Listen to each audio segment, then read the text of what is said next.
Brought by invoice decreased, Kang began to worry. What should I ask you to get? As Hyang was pondering, a plate containing medicinal herbs appeared in his eyes. Scent, looking at the plate, snapped her fingers. This is it. Lowering? What's going on? It is nothing. Kang grumbled in a low voice as he answered the eunuch standing outside the door. This is it. I have no privacy. Private life. As expected, Mr. Samcheonpo had a big role to play in choosing sugar as the flavor. Sugar was a very precious food ingredient not only during the Goryeo dynasty but also during the Joseon dynasty, and if you look at the annals, you can see how closely the Joseon dynasty lived. When Queen Sohyun, King Munjong's biological mother, fell ill, she wanted to eat sugar, but she could not get it. Thanks to this, there is a story that King Munjong, who later obtained sugar, offered sugar to his mother's memory and cried profusely. During the reign of King Yeongjong, an envoy from the Ming came and offered sugar to King Yeongjong, saying, in Korea, it is a cheap food that can be bought at the bottom of the market, but in Joseon dynasty, I am sending it here because it is a valuable item that is only offered at ancestral rites. Although I spoke politely, I said, yep, you hillbillies. Doesn't that make you feel like, this is sugar? Making sugar using sugar cane has already been practiced in India since BC. This technology was transferred to China during the Tang dynasty, and mass production of sugar began during the Song dynasty. Mass production of sugar began when sugar cane began to be cultivated in large quantities in the Gangnam region. Afterwards, in China during the Ming dynasty, using water transport including the Grand Canal, it became common enough that even ordinary people consumed sugar in their tea, or in other words, it was supplied at a low price. Are you secretly upset? As I remembered teacher Sancheonpo's words, the scent filled me with heat. The bottom line is sugar. The chili peppers are still a long way off, and thanks to that, even if the bright red and hot spicy taste is later, the sweet salty flavor is still possible. Wow, only is now a requirement. Candy, this expensive thing, crown. No matter how much of a crown prince you are, such luxury is. After hearing that everything contained in the huge number of chests, 20, was sugar, the ministers and the King Sejong all glared at the incense and said a word to each other. However, King smiled and asked Judge Hojo, Old Man Hopan, the purchase cost is written on the item, right? Yes. How much? Let's see. Candy, yeah? 20 niang of silver? How much do all the candies you bought for 20 niang weigh? 200 pipes, 800 kilograms. King Sejong and the ministers could not close their mouths at Hojo Pansio's answer. If you wanted to get 200 pipes of sugar from a market in Joseon, you had to pay a huge amount of money. No, it was impossible even for the royal family to obtain 200 pipes of sugar at once. But the crown prince put it into practice. And that too at the bargain price of only 20 niang.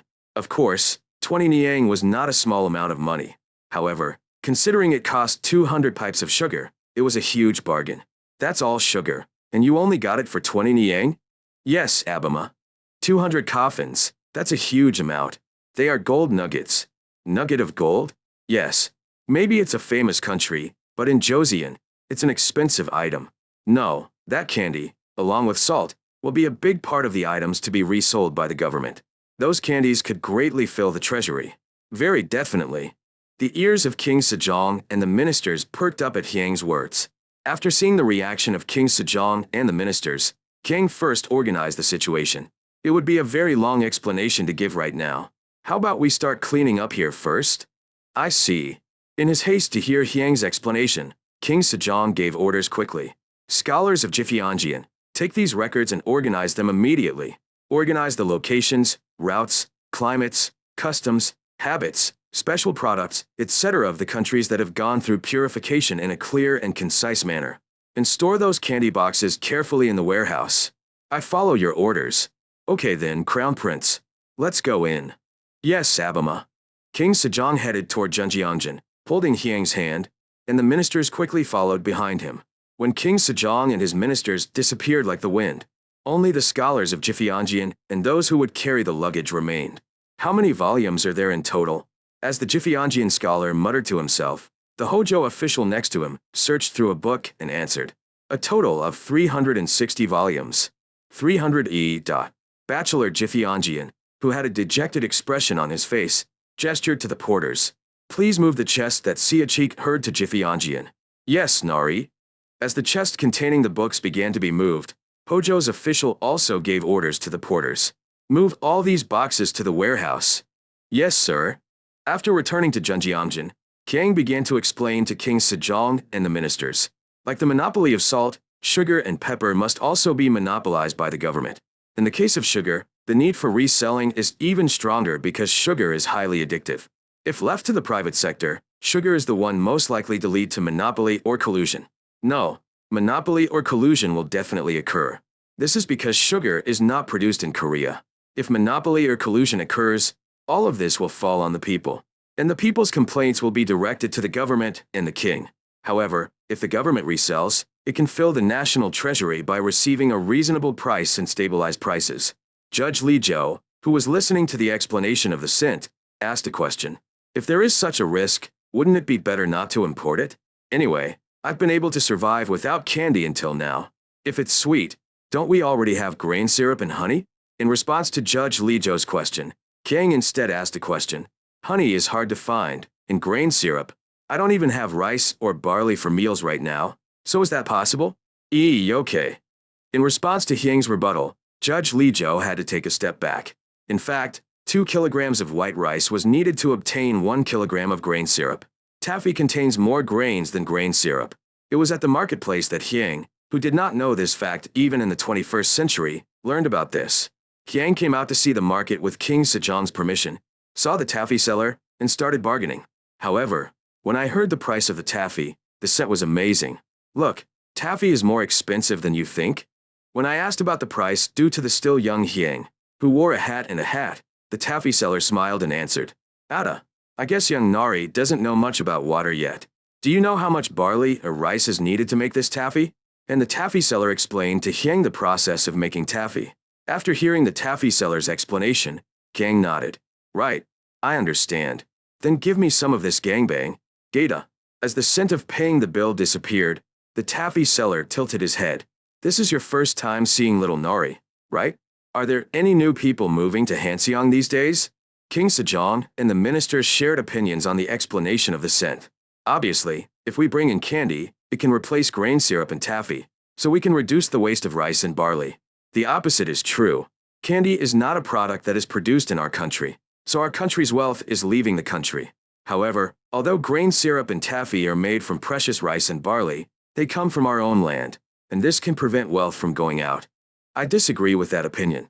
Even now, those who can afford candy can still afford it. However, compared to the purchase price of the candy that the Crown Prince obtained, it must be purchased at least dozens of times more expensive. In addition, since it is a prohibited item to be imported, it is certain that bribes will be paid every time the border is crossed, which will soon lead to corruption. Reselling by the government would reduce corruption and stabilize prices.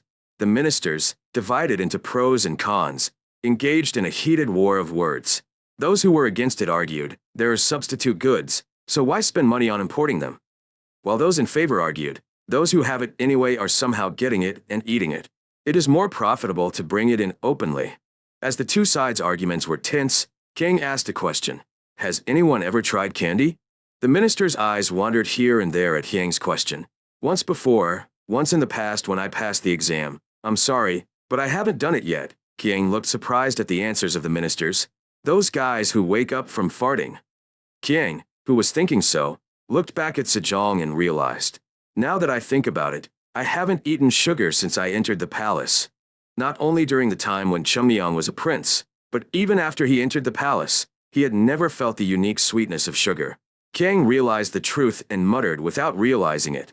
Our Joseon is truly a palace. Hum. The ministers and King Sejong, who heard Hyang muttering to himself, blushed and cleared their throats. Crown Prince. Our Joseon dynasty is frugal, not Spartan. Sejong came forward and spoke, but Hyang's face was filled with disbelief. Sejong screamed at the sight. You bastard! Have some faith. A little.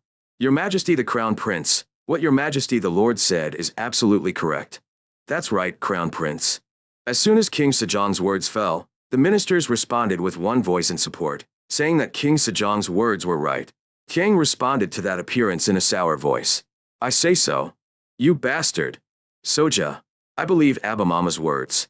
By the way, Soja, I have a petition for Abima. What is it?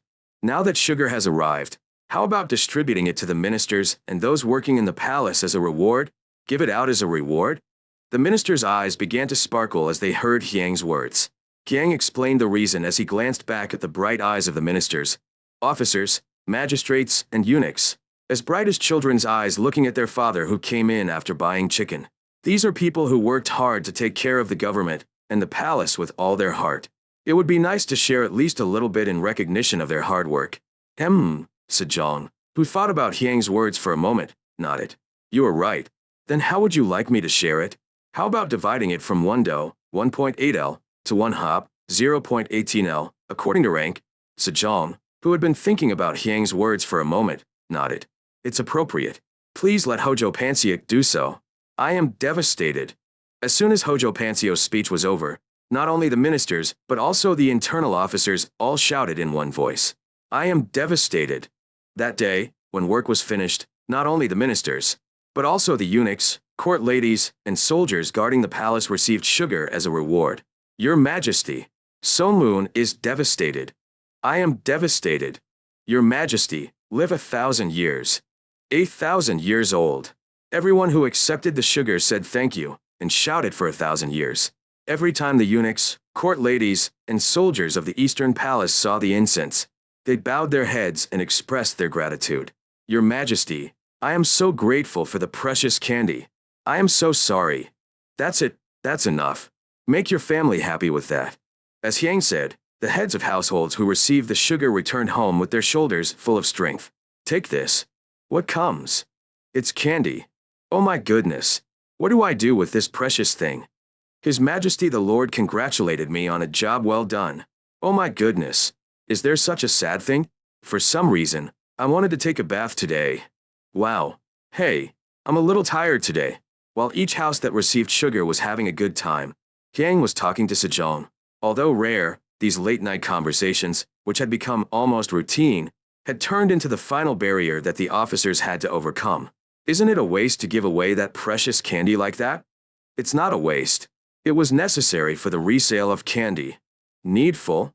Sejong, who was thinking deeply about Hyang's words, glared at Hyang. What a scary guy. Are you saying it was bait? Hyang responded to Sejong's words with a smile. Perhaps the bait product had an effect, but soon the ministers agreed to the monopoly of sugar. Then, please allow us to import sugar as soon as the Joseon pavilion under construction in Shandong is completed. Don't forget to complete the creation of the monopoly office before then. I follow your orders. While he was taking care of government affairs tirelessly, the vacant position was filled. He was transferred to Yangwijing, and the famous Meng Sasong and Huang He were promoted to right and left Uijit. Unlike the original history, these were two people who rose to power quickly, about 2 years. After hearing the news, King muttered softly, Are Sejong's Avengers finally appearing? At the meeting where the newly filled vacancies were greeted, King Sejong gave a warning to the ministers. The officers will know very well why the previous owners of that place had to step down. I hope that you will keep that in mind and engage in national affairs to make Joseon prosper.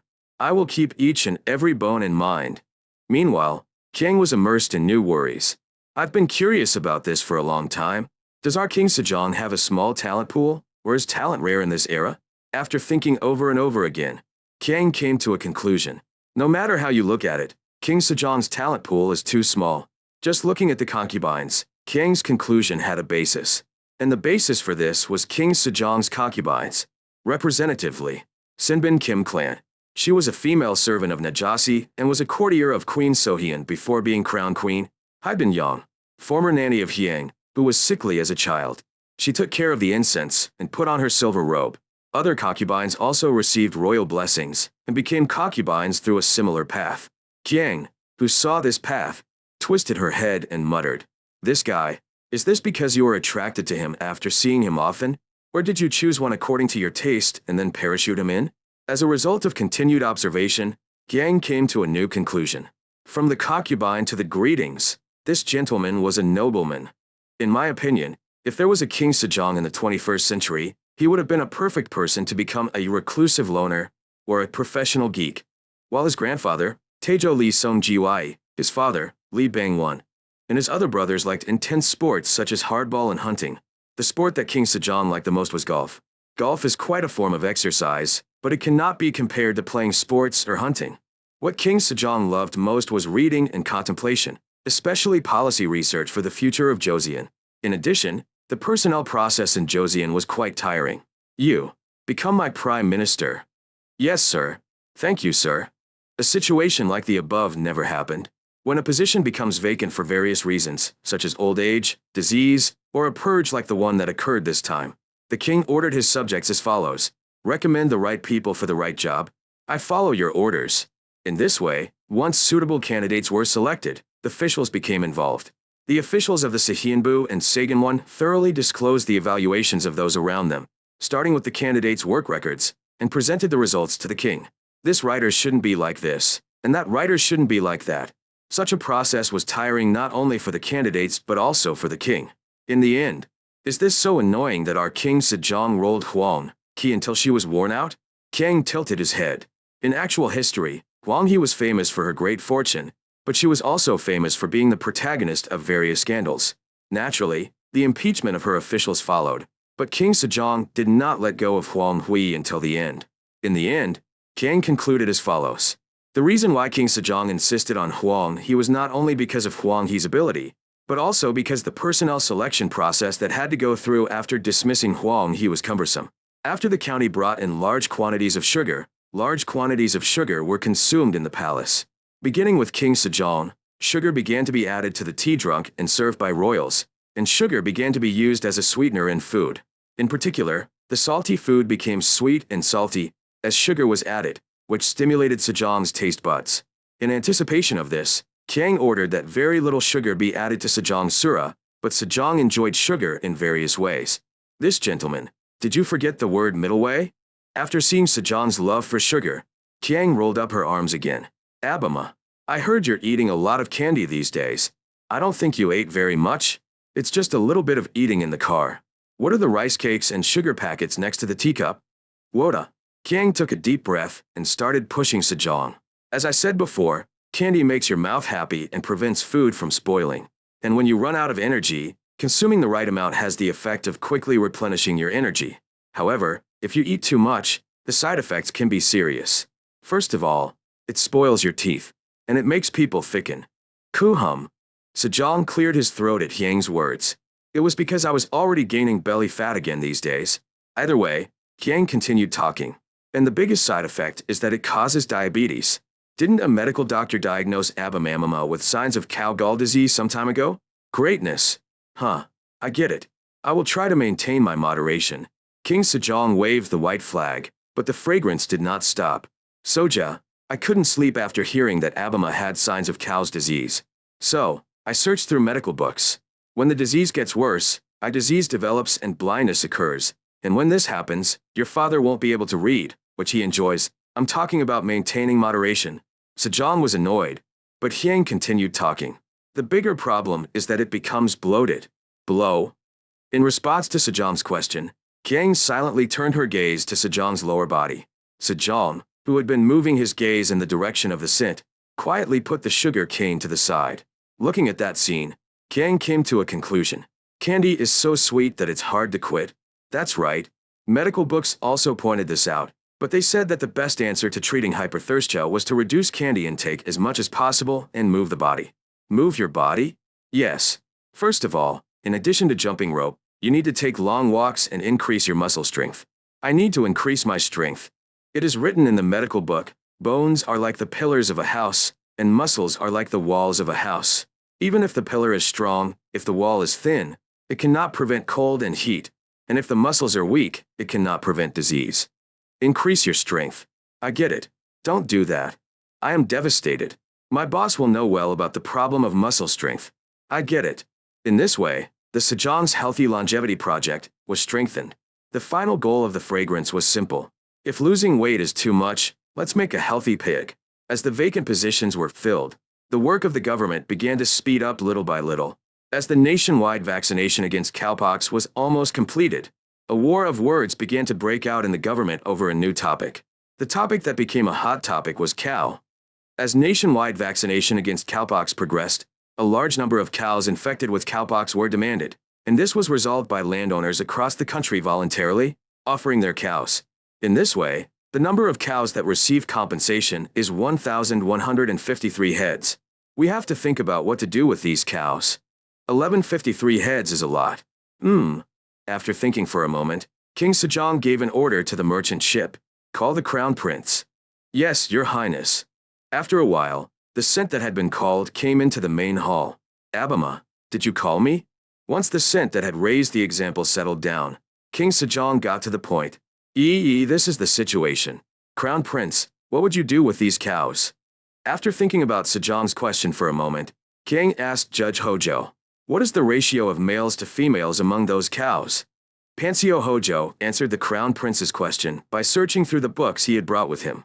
If you group them into male and female pairs, there will be 470 pairs. If there are 470 pairs, that's 940 heads. Then there are 213 heads left. That's right. After thinking for a while, King soon came to a conclusion. Abama, how about building livestock farms in the 8 provinces of Joseon and raising cows and pigs?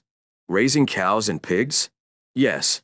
The entire Joseon dynasty will be divided into south and north, east and west, and a total of 8 livestock farms will be established, 2 each, and 9 livestock farms, including Neo-Bolsium Island. In addition, 50 pairs are allocated to each ranch to raise cattle. After at least 2 to 3 years, each ranch will have more than 100 cows, right? I guess that will happen, right? Then how much utility will there be? Kang explained why it was necessary to build a livestock farm.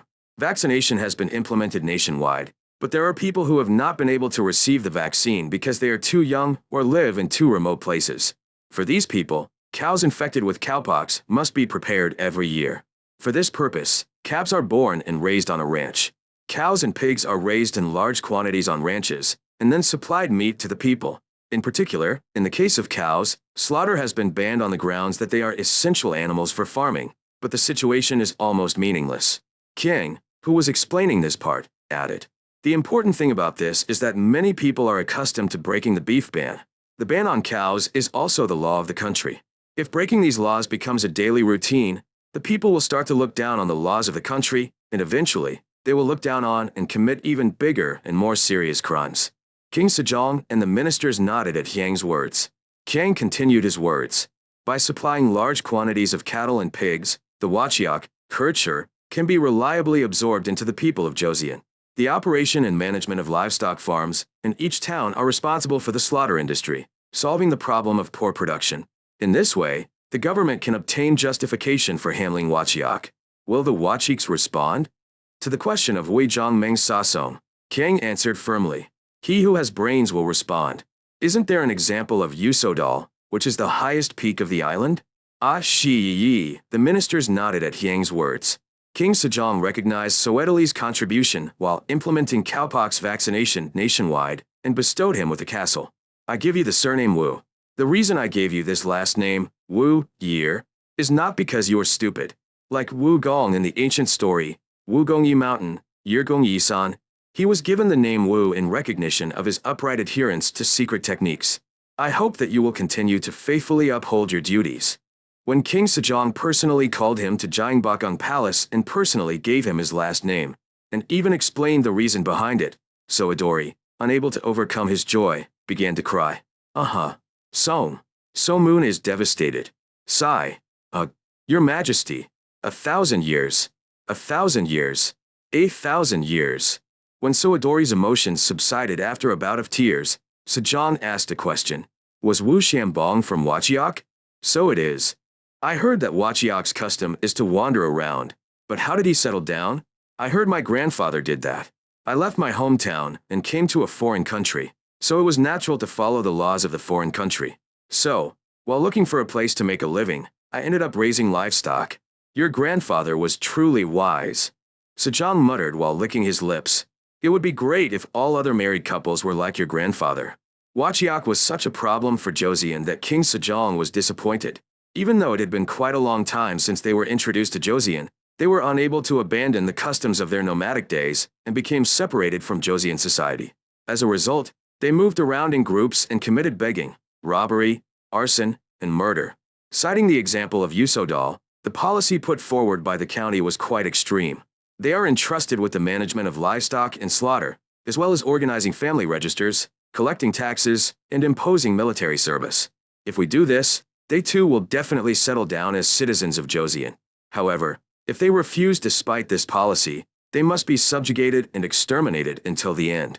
King Sejong and the ministers looked serious at Hyang's remarks. Wasn't annihilation too much? Even if you think about benevolence and righteousness, I think this is too much. However, the reaction to the sent was cold. These are people who look down on the laws and customs of this land, even though hundreds or even decades have passed since they came to this land. We need to act decisively.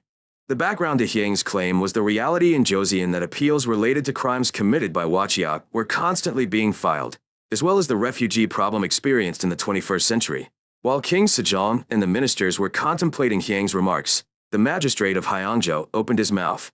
God thinks His Majesty the Crown Prince's opinion is reasonable. If you look at the appeals submitted to the punishment system, at least half of the criminals who commit heinous crimes such as murder and robbery across the country are criminals. If this is not resolved, public sentiment will be shaken. That's true, but look at the converts. Although we have foreign religions and customs, aren't we faithfully following Joseon's laws? After Hyang and Hyangjo agreed, King Sejong and the ministers became even more troubled. Sejong, who had been pondering over and over again, made a decision.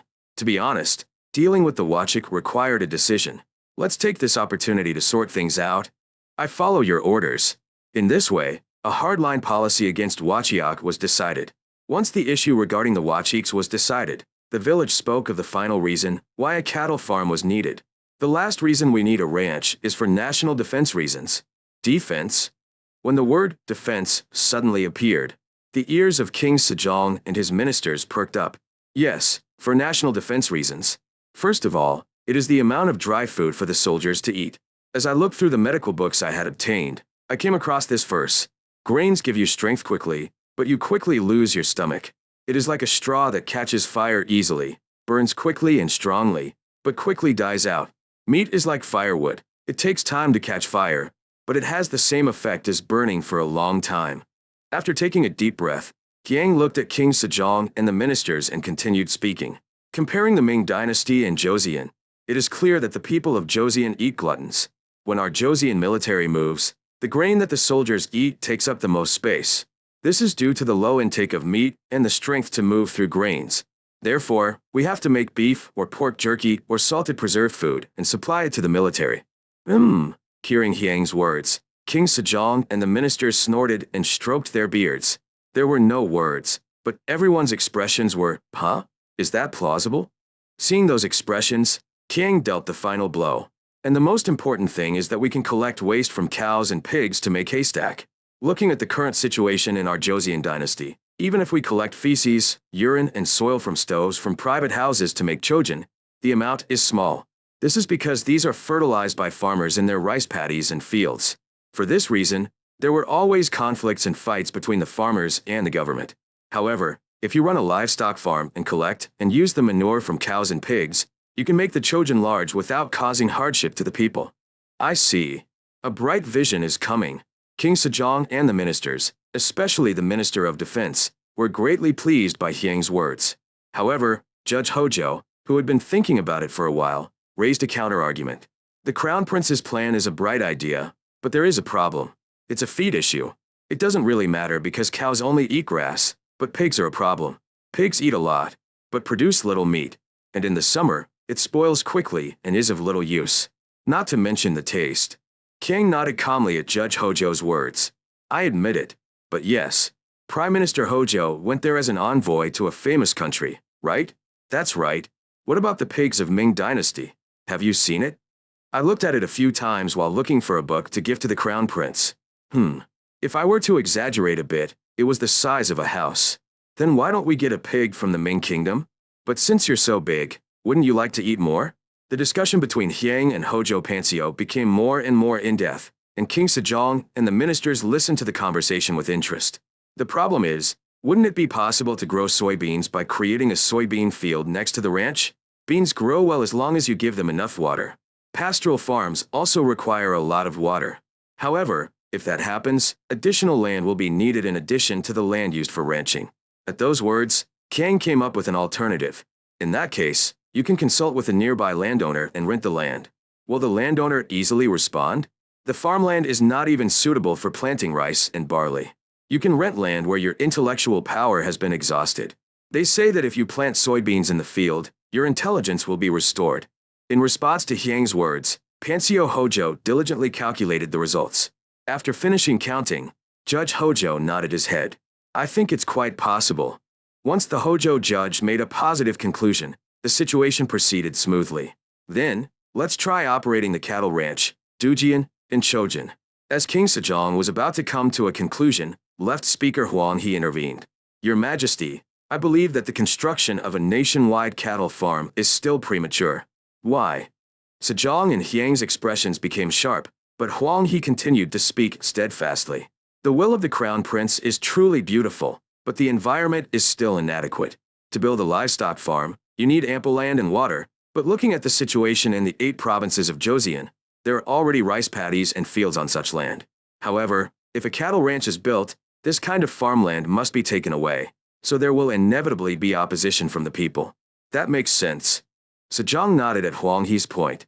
He made a hasty decision thinking that he could create a large-scale first battle, and Huang He pointed this out. Then, what would you like the Left Council to do? Since there is already a royal cattle farm on Nubial Island, I think it would be better to have the cattle ranching run there first, and have the Wachiak who volunteered as herdsmen gain experience there, and then move them to all 8 provinces. And during that time, the government purchased land suitable for ranching. King objected to Huang He's words. You don't necessarily have to have a wide field to raise cows or pigs, right? Wouldn't it be possible to use hills or slopes near springs as ranches and pastures? What is Daegualiang Farm? In response to Hyang's point, Huang He immediately explained why it was impossible. Of course, you can do that. However, if you let cattle and pigs loose in such areas, they will most likely become food for tigers and bears. Not only Hyang, but also King Sejong and the ministers all side at Huang He's point. During this period, the mountains of Joseon belonged to tigers and bears. The bear did not cause much damage, but the tiger often came down to the village and caused damage. There are reports of tigers coming down to villages and snatching livestock or people at least 4 to 5 times a year. Each time, the government had to dispatch Chaco Gapsa, Duahujas. Compatibility is the problem. When King Sejong expressed his disappointment, Huang He asserted his opinion again. In addition to that reason, we need to make sure that the problem of the Wachiak is also addressed. Warchiks, regardless of age or gender, are good at talking and fighting. In order to assimilate them with the common people of Joseon, their temperament must be purified. We must teach them how to raise livestock at the ranch on Nubial Island, and at the same time purify them, so that there will be no major troubles in the future. We need to house numerous cows, pigs, ship owners, and people to manage them. Will Nubial Island be big enough to handle that? The Minister of Public Works immediately answered King Sejong's question. It is entirely possible. However, even if the water in the Han River rises even a little, it will be covered with sand, so we need to prepare for this. It's going to be a pretty big airspace. In response to Sejong's words, Kang came up with a solution. Anyway, now is the spring hunger season. As I said before, it will be possible if we distribute rice to the people who have run out of grain and ask them to do the work. No sooner had Hyang finished speaking than the Minister of Public Works received his words. If we mobilize the residents of Hanseong, Jungchingun, and Bupyeonggun, we will be able to build a sufficient embankment. Exactly? In response to the assistant judge's answer, Huang He asked the assistant judge a question. Your island is very large. Will it be possible with 3 people? The public prosecutor answered Huang He's question. It is definitely impossible to complete it all at once. However, if we build a wooden fence first this year and reinforce it with stones and soil during the spring hunger season next year, it will be completed in 3 to 4 years. It doesn't cause any harm to the people either. The ministers worked hard to calculate the answer in their heads. The ministers, who had roughly finished their calculations, answered in one voice. It seems that the proposal of the cooperation decree is correct. Then let's do it. By the way, Crown Prince. Yes, Abama. Reflecting on what you said earlier, excluding the cattle to be sent to the ranch, there are 433 head left. What were you planning to do with this? Kang gave a simple answer to King Sejong's question. How about having someone provide relief to the people who have been hit? Are you ordering me to look after you? Yes, even if you get cowpox, you will still have a fever for a while and have to take care of it. Yes. There comes Chunggungi. As I said before, we need to repair the weirs and reservoirs. So, it will take a lot of effort while repairing the weirs and reservoir. No matter how much rice you hand out, it is certain that you will run out of energy. I thought it would be good to give the cows to strengthen the people's strength. King Sejong, who was thinking deeply about Hyang's answer, looked at the ministers. I think it's a good idea, but what do you think? The ministers who had been considering various questions about King Sejong's question all answered with one voice. I think that's a really good opinion. Then let's do it. That evening, after the meeting between King Sejong and the ministers, Judge Hojo visited the Donggungjin. Thank you for your hard work today. Judge Hojo smiled and shook his head under Hyang's praise. It was nothing special. Rather, I'm just sorry that I didn't think of it like that until now. No. The work was carried out easily because Judge Hojo did not object. The first time Hyang thought about pigs was when he visited Neobilsium Island due to a cowpox problem. So Italy cleaned the cow and took out a silver needle to inoculate it against cowpox. I have prepared acupuncture needles and other things. Is that so? Hyang searched through his sleeves and pulled out a small container containing silver needles and another container. I understand the pain, but what is this? It's cotton soaked in alcohol. After completing the disinfection process and inoculating the cowpox vaccine, Hyang took some time to check on the animals raised on Nobile Island. Is this a pig? That's right. After seeing the pigs running around in front of him, Hyang looked back at Sodal. Is that fully grown? That's right. OMG. Hyang couldn't believe his eyes. Oh my god. A pig has a slender body line. And it's so small. The pigs running around in front of me were small and slim. Hyang returned to the palace and was lost in worry. I need a lot of pork fat for my plan. And that's because it's in such condition. To solve the pig problem, Hyang called Pansio Hojo, who had visited the Ming dynasty as an envoy. And we came up with a plan and a favorable decision and passed it today. After finishing the conversation with Hyang, Judge Hojo was about to get up and asked Hyang a question. By the way, yes? Why are you looking for a pig so much, Crown Prince? They say pork is delicious, but it's nothing compared to beef, right? Hyang smiled and answered Judge Hojo's question. Pork is also delicious in its own way. But for me, it's not the pork that's important, it's the fat. Yes? You will find out later. Yes, then. Please take a look. Hyang, who saw off Hojo, muttered softly. Soap may be a cliché, but for me, soap is not number one. That byproduct is important. And superconductivity, too. As soon as King Sejong's command was announced, lucky cows from all over the country came to Hanseong. And the remaining cows were allocated one to each town with many people across the country. According to the order of the prefecture, all the residents around the village where the cattle were allocated gathered in one place. In a gathering of people of all ages and genders, the prefectural governor read King Sejong's proclamation. Therefore, slaughter this cow and make soup to nourish yourself. After you have gathered your strength, repair the weirs and reservoirs with all your heart. If there are no weirs or reservoirs, prepare for drought by creating new weirs and reservoirs. The people, who seemed almost ready for the wise man's announcement to end, raised their arms and shouted for a lifetime. Your Majesty, 1,000 years, 1,000 years, 1,000 years, 1,000 years old. The people were excited and shouted for 1,000 years. And then the butcher came out and slaughtered the cow. The slaughtered cows were divided according to the size of the village, and soon a feast was held in each village. After the village feast, the county governor mobilized men and started flood control work. Repair the weirs and reservoirs. Dig a waterway and make a reservoir. Dig a well. While each village was sweating hard from the construction work, relief sent from the country arrived. The officials of Hojo and Gongjo who came with Guhyemi stayed at the prefectural office and distributed rice according to the family register created while inoculating cowpox, and meticulously recorded information on weirs, reservoirs, waterways, and wells that were repaired or new. It wasn't just the people who were busy while construction was taking place. The officials, who were alarmed by the previous incident, opened their pockets and slaughtered cows and pigs. Let's eat these. Thank you. Jinsen Ari. I will eat well. As a result of the people's movement, old reservoirs and reservoirs were renovated, and a considerable number of new reservoirs and reservoirs were created. Farmers were filled with hope as they saw water filling the wells, reservoirs, and channels that had been maintained.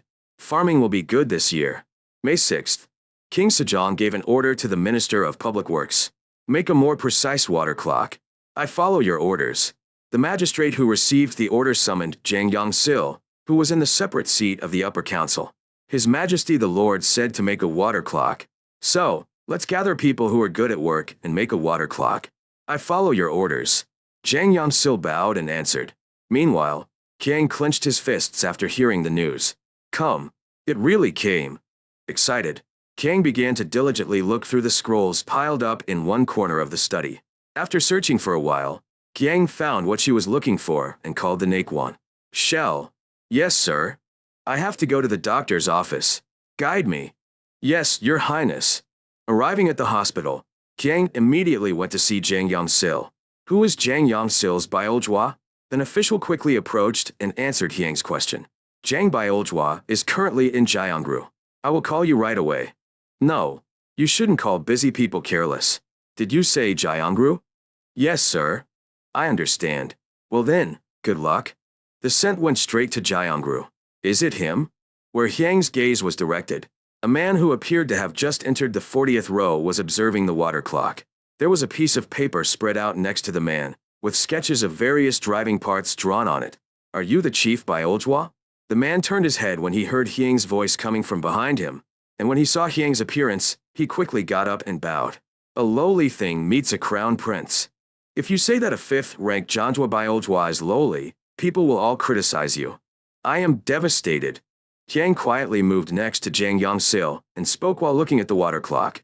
Were you looking at the water clock? Yes, sir. How is it? Do you know how to move? I think I have a vague idea. Okay, then can you make it easily? Jang Yong-sil scratched her head when asked about Hyang. It's a little difficult to crunch the numbers. That's the problem. Hyang's face became serious at Jang Yong-sil's answer. Hey Sho, I'm also terrible at high school math. What are you going to do with that?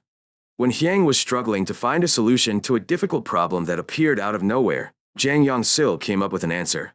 But, if Captain Jong Cho can help us a little, Chief of the New Year? You are currently serving as a joint judge. Right. Now I remember.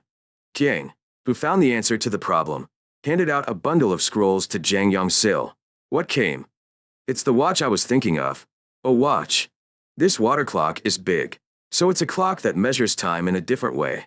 What Hyang designed was a mechanical clock that uses the falling pendulum as its energy source.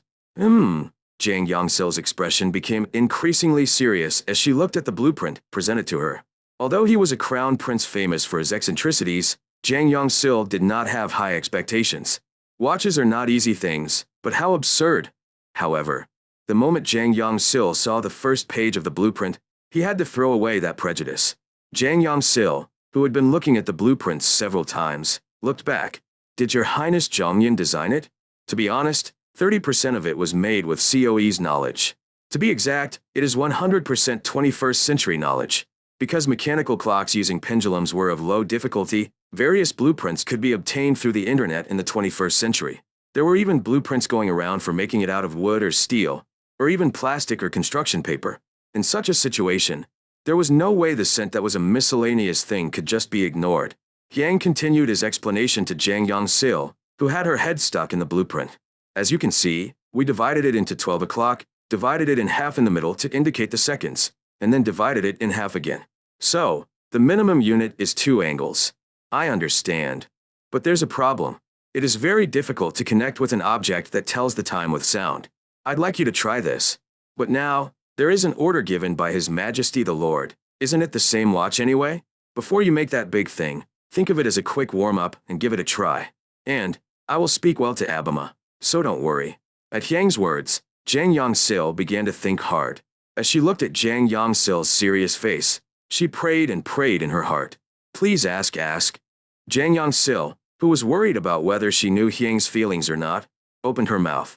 To be honest, I really want to make a watch for the Crown Prince. However, there is a solemn commandment from His Majesty the Lord. That problem, I will solve it. Hyang urgently interrupted Jang Yong-sil. Yes? I will solve the problem with Abima. And, you said earlier that calculations are difficult, right? Then do you know someone who is good at it? Jang Yong-sil, who was unable to come to her senses due to the sudden turn of events, answered in an awkward tone. First of all, there is Grandmaster Jong Cho. There is also Grandmaster Jong Yen-ji, and I heard through rumor that Grandmaster Ikkian is good at arithmetic calculations, and again, that's it. Okay, Make sure you keep that drawing. Yes? Yeah? Yes? Lowering? Lowering. Jang Yong-sil, holding the drawing that the incense had almost thrown away, cried out anxiously as she watched the incense disappearing in the distance. However, her scented ears could not hear the sound at all. If I can only do basic calculations, and Jang Yong-sil can only do basic calculations, then we need to find people who are good at calculations. While he was busy moving towards Junjianjin, a warning light came on at the name of a person in Hyang's head. Wait, is it true? Is that true? Are you in love with Suyong? Hyang stopped for a moment and thought about the name Zhang Yinji and immediately came to a conclusion. Okay, Zhang Yinji, you are definitely overworked for working overtime. Your Majesty, the Crown Prince, has arrived. Sigh. King Sejong, who was attending to government affairs with his ministers, allowed him to enter the room when he heard that an unexpected person had arrived. What happened? Hyang immediately answered King Sejong's question. Sonia, I have a request for you from Abima. Jean. At the word Chong, all the ministers, starting with the young Wijin, froze. The beginning of the bloody storm that stained the head of the Gapjin year with blood was the Chong. Sejong also asked Hyang with a nervous face. Jean? Okay, what kind of request was this? Give me someone. People? Yes, it is the beginning of Confucius, Ikian of King Byongzhou, and Jianjinji of Jifianjian. Lastly, Jang Yong-sil is needed, and the members of the military flag inspector are needed at any time. Zhangzhou and Ikian, Jianjinjira. Sejong searched his memory and began searching for information about the person in question. While King Sejong was remembering, the faces of the ministries to which the people in question belonged turned pale. Majesty, why? Is there something wrong with them? That's not it. Seeing the ministers slurring their words, Judge Hojo lowered his gun. The people His Majesty the Crown Prince wants are important talents from each ministry, so if they leave, things will become very difficult.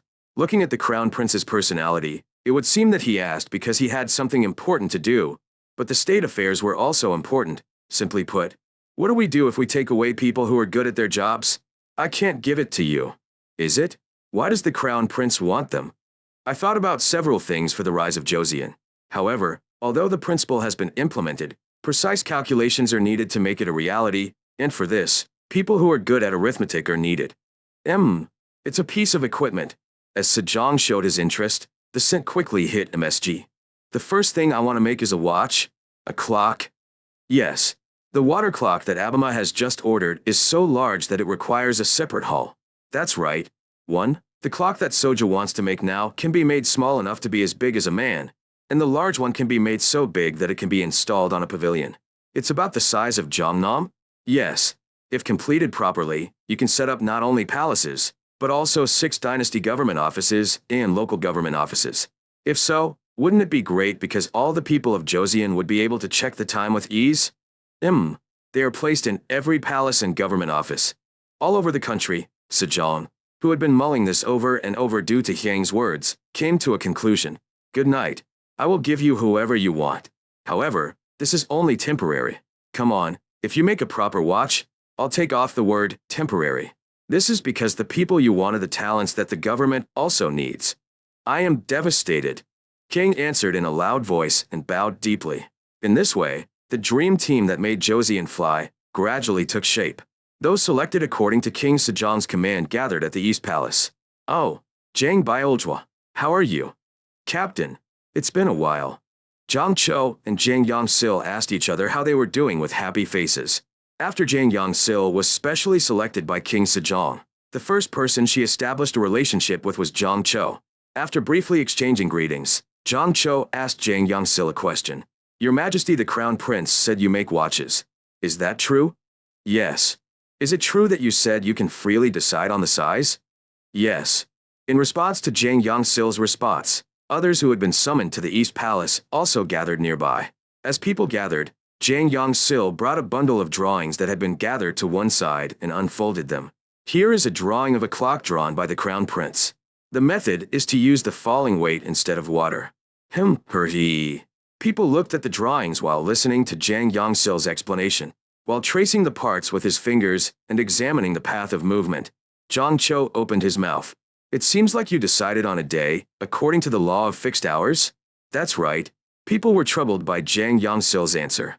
The method of dividing time in Joseon was regular time, which used 12 o'clock periods during the day, and indeterminate time, which used 5 o'clock periods at night.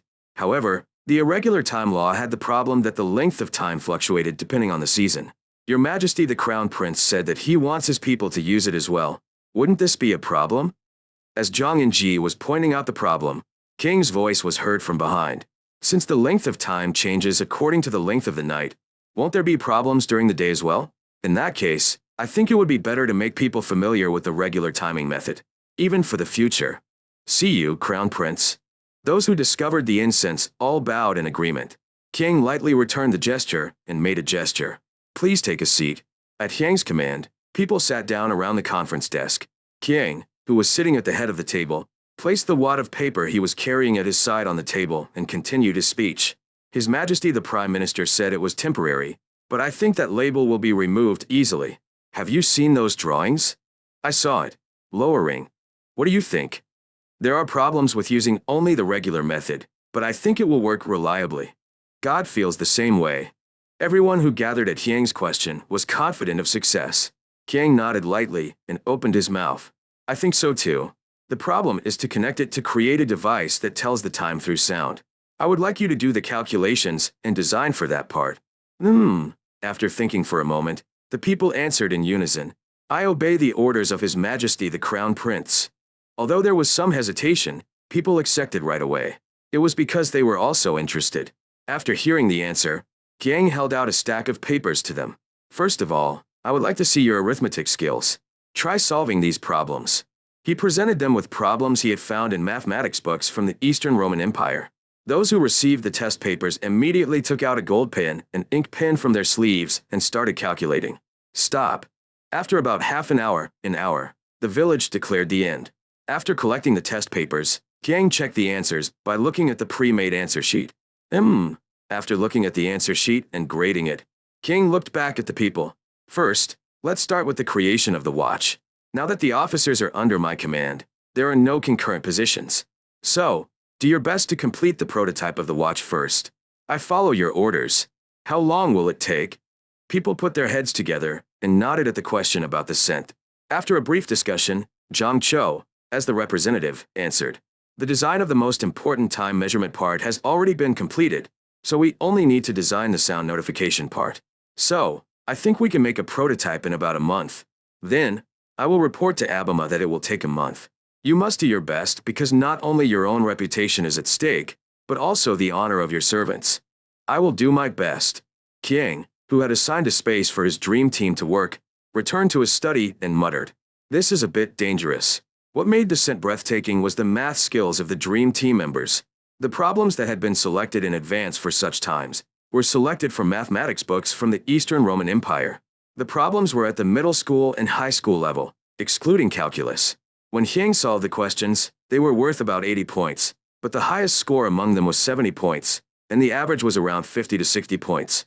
I heard that the hobby of Joseon's nobleman was solving math problems. What should I do with this? What indicated that Hyang was in trouble was that it was difficult to teach mathematics with his own skills. After pondering for a while, King soon found a solution. There were Muslims. A month later, the dream team kept their promise. King Sejong was very satisfied when he saw the completed watch. Make this in large quantities and install it first in the palace and the 6 royal government offices. I follow your orders. Accordingly, clocks were installed in various parts of the palace and in the elements of the 6 dynasty government offices. And these clocks became a nightmare for officials.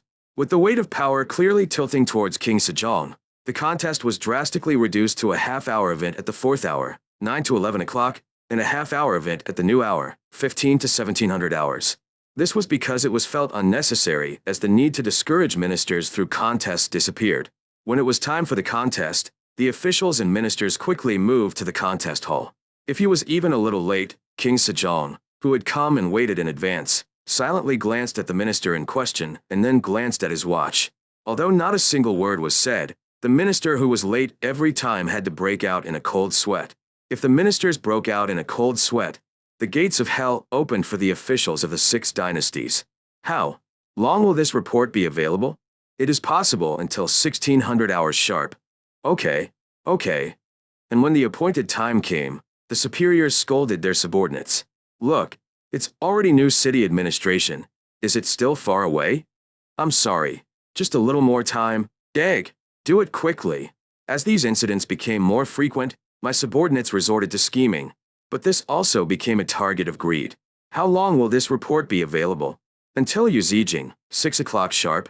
Just this? Is it Jinshur, 07-09 o'clock, now? Have you given up on success? Oh no. Egg. It's only because talented people who came to Sunkyungkwan are so slow to work. TSK. I'm sorry. Hurry up and get to work.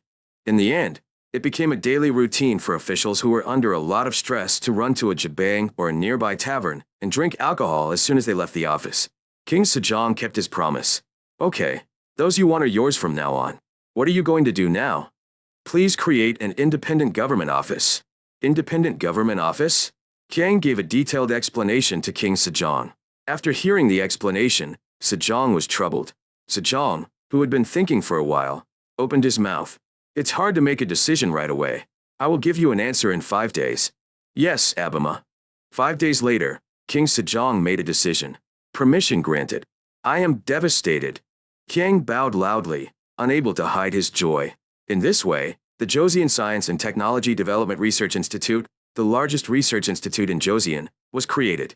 The institution with the long name, Chosen Science and Technology Development Research Institute, was as enormous as its name. The Chosen Science and Technology Development Research Institute, hereinafter referred to as the Institute, is an independent institution that receives only orders from the king. The chief executive officer of the Research Institute is limited to the Crown Prince. The Research Institute's annual budget is guaranteed to be at least 1 penny and up to 3 pennies out of North Korea's annual budget. Intellectual property rights obtained from the commercialization of technology or equipment developed by a research institute are divided into 3. 40% is allocated to the government, 30% is allocated to the research institute's finances, and 30% is allocated to the developer or development group that developed it. Lower, as it was an independent institution that only received orders from the king and the chief executive was the crown prince, it was free from political influence and was guaranteed 1 to 3 pennies of the country's annual budget. So it was the birth of a powerful institution that did not have to worry about budget. Of course, as much as you receive these great benefits, there are also a lot of things you have to protect. Researchers belonging to the Research Institute must present their results at least once every 2 years. However, it is valid not only for individual presentations, but also for group presentations. Duplicate results are not permitted. If duplicate results are found, all benefits will be revoked and the researcher will be expelled from the Research Institute. The use of the budget is thoroughly disclosed. If use that is not related to research is discovered, the entire budget paid will be refunded and the employee will be expelled. Everything researched at the institute is treated as a state secret, and if it is published or leaked privately, it is considered a crime of treason.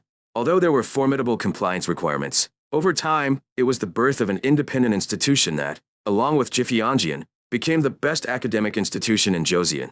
And it was the birth of an institution that became a nightmare and a place of challenge for successive generations of crown princes who wanted to surpass their predecessors. The institute's enormous status and location were a story of the distant future, and it was truly shabby now. The people that Hyang brought with him were the regular members of Zhangzhou, Jianjinji, Ikian, and Jiang Yangsil, as well as the master craftsmen who would be called in whenever necessary, and craftsmen from other ministries. The beginning may have been small, but the end will be great. Damn it, we may have a small group, but we won't let anyone look down on us. King Sejong gave permission, but Hyang gritted his teeth after seeing the reactions of the ministers who were only raising question marks. First, let's start with the organization chart. Hyang systematized the organization of the Research Institute. First, the director was designated as the Crown Prince, and the lower organizations were largely divided into the Basic Science and Technology Research and Development Department, and the Applied Science and Technology Research and Development Department.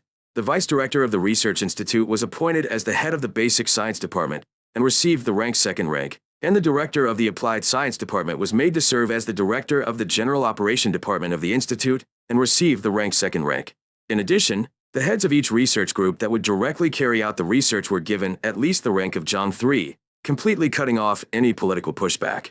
I don't think there will be anyone who starts a fight with the Crown Prince because he is a subordinate, but we need to stop the hitting from the beginning. King, who created the organization chart, immediately ran to King Sejong and asked for approval. The deputy director is of the second rank. Isn't that too high? Jifianjian Dachak is also a Jiangjak of the second rank. The head, Yanjiansa, is held concurrently by Jongsung of the first rank. That's true, but, Kiang added to Sejong's speechless appearance, the research institute is not my playground. This research institute will become an academic institution in Joseon that is as important as Jifianjian. Sejong, who had been pondering while listening to Hyang's words, came to a conclusion. Good. Expand your will. I will push you. I am devastated. After bowing loudly, Kiang quickly left the main hall. The government officials who saw this expressed concern to King Sejong. I am concerned that we are providing too much support. Considering what the Crown Prince has shown so far, I think he can do it. The monks fell silent at King Sejong's words. I could argue, but it was because the words of my predecessors were still fresh in my memory. After receiving King Sejong's confirmation, Gang returned to the East Palace and shouted happily. Okay, shall we try some duckling now? Come on, I hope everyone gets together. Since the place to work had not yet been decided, the Zhangqiu group, which had been huddled together in one room of the class hall, immediately gathered at Hyang's words. As people gathered, Kang showed the organization chart and began explaining. First of all, the Research Institute is largely divided into two. Kang explained the organization's composition and personnel deployment. The Basic Science and Technology Research Department was entrusted to Zhang Chou and Zhang Enji, and the Applied Science and Technology Research and Development Department was entrusted to Ikian. And the Jiang Baiyaljua will direct the Military Inspector General and craftsmen from various other departments to create objects needed for research or create prototypes of objects that will be mass-produced. Do you understand? I understand the layout, but what does each organization do? The Fragrance immediately answered the question of Zhang Chou, who had already become the representative of the people. Basic science. In short, the basic department literally studies basic science and technology. What if you say basics? Starting with industry and academia, we study things related to metallurgy, chemistry, architecture, etc. And the application department's job will be to advance it to the next level based on the research results from the basic department and the knowledge already known. Following the explanation of the scent, Zhang Chou asked a question again. I understand industry academia, but should fields such as metallurgy, chemistry, and architecture also be considered academics? Of course, it is a study. If we look at the examples so far, all that the craftsmen have learned from their ancestors and their own experiences is not good. If a craftsman with good skills in the field is a disciple, or if you die without teaching your children the skills, everything they have built will disappear. But what would happen if you recorded and categorized it? Zhang Chou immediately answered Hyang's question. If there are people who want to learn, they can learn based on this and develop further from there. That's right. The description of the scent continued thereafter. By the end of the explanation, which took quite a long time, Zhang Chou and the people were able to understand why the part they had said was the responsibility of craftsmen was being included in the realm of academics. I understand why this field is called a study. Then, shall we gather artisans in this field? In response to Jianko's question, Kang shook his head. No. The basics department has work to do first. What is it? Learn arithmetic first. Yes. The county designated tasks to be done by the basic and application departments. It was created as an independent institution, and we plan to spend a considerable amount of money on it. So you know what's going to happen, right? At Hyang's words, everyone except Jiang Yangsil nodded. The checks must be severe. That's right. That's why we need to create tangible results first, and that too as quickly as possible. It won't be easy. At Hyang's words, Zhang Chou and Li Qion nodded with faces full of worry. Zhang Enji, who was still a new bureaucrat, looked as if she knew something, and Jiang Yangsil, who was busy just doing what she was told, looked like she didn't know it all. That's right. So, let's start with the things that can produce results as quickly as possible. First of all, the first thing to do in the basics is to revise the calendar. That's why you need to learn arithmetic. Zhang Chou pointed out what Hyang said. The revision of the calendar law is already in progress. However, the situation is slowing down. This is because most of the officials involved in the work are also working concurrently. That's right. So, please take full charge of this matter with the Vice-Chancellor and Master Zhang. If necessary, it is okay to recruit people among the officials who are good at math and have interest, or give positions to Muslims and attract them. Attracting Muslims could be problematic. You can say that I am Hundo, Shundal, who will teach arithmetic. If you keep saying things, just say my name. All right. You must remember to produce results as quickly as possible. First, Please report the progress to me every 15 days. I will do it with my heart and mind. Yang left the work to Zhang Cho and Zhang Enji and looked at Ikian. Captain, let's work together with me. What shall we do? It's an artillery improvement. Li Chion's eyes sparkled menacingly at Yang's words. He too was a martial artist. Looking at Ikian's reaction, Yang continued. Is there anyone you can recommend? Ikian immediately answered Yang's question. There is General Choi Hae-san, who is working as a military inspector general. General Choi Hae-san? I am the son of Marshal Choi Musian. Let's go now. Yang jumped up from his chair and gave orders to Zhang Cho. We are currently preparing a building to be used as a laboratory. So please use this as a laboratory for the time being. All right. After instructing Zhang Cho on what to do, Yang looked back at Ichion. Captain, let's go. Yes. After leaving the East Palace, Yang looked back at Ikian. Where is General Choi Hae-san now? I don't think I saw him the last time I went to the military inspection. I'm working in the military unit. Then let's go to the military unit. Arriving at the hospital, Yang immediately went to see Hae-san Choi. Choi Hae-san, who came running after receiving the call, politely bowed to Yang. Did you find it, Crown Prince? Yes. It's nice to meet you like this. I'm so happy to finally know your name. I'm devastated. When the scent indicated familiarity, Choi Hae-san smiled broadly. Seeing Choi Hae-san like that, King went straight to the point. Let's create something together. Yes. The three people moved to a private office in the military unit building and continued talking. What does it mean to create a work of art? The idea is to repair the main weapons used by Joseon. Are you talking about weapons? That's right. If you look at the current situation of our Joseon army, it is completely incomparable to the Ming dynasty. Its cavalry is on par with Jurchen's, but it is clearly difficult to overwhelm it, and it is in a situation where it is being pushed back by Japanese pirates in single-armed combat. Do you admit it? Choi Hae-san nodded at Yang's point. I admit it. But Joseon's finances are poor to just increase its size. Yes, it is truly a pity. So, in order to solve this difficult problem, I think we must first improve the quality of weapons and then gradually expand the size of our troops. Choi Hae-san countered Yang's words. I'm sorry to tell you this, sir. The quality of our Joseon swords and spears is not poor. Swords and spears are not the only weapons, and swords and spears are the main weapons for single-armed combat. They do not fit the situation of our Joseon army. The weapons I am talking about are gunpowder weapons, artillery and guns. You mean artillery and the Führer? Choi Hae-san's face as he asked the question was a mixture of half anticipation and half worry. I was excited about the novelty of the incense symbolized by the gold pin and tablet. However, as he had handled gunpowder and made artillery himself, he was very worried.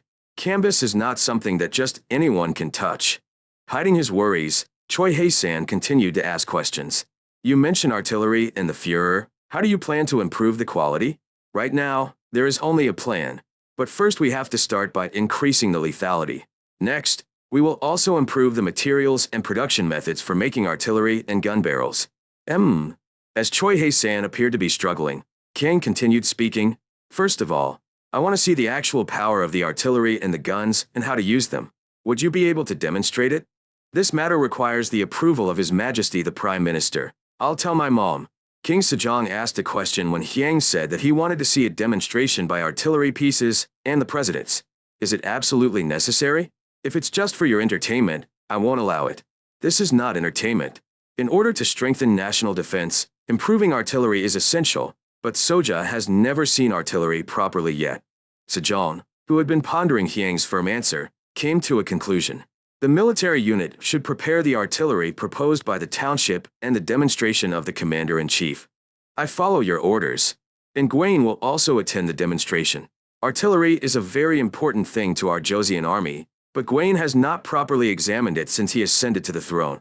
I will take this opportunity to properly check on Gwaine as well. The ministers responded in unison to King Sejong's command. I follow your orders.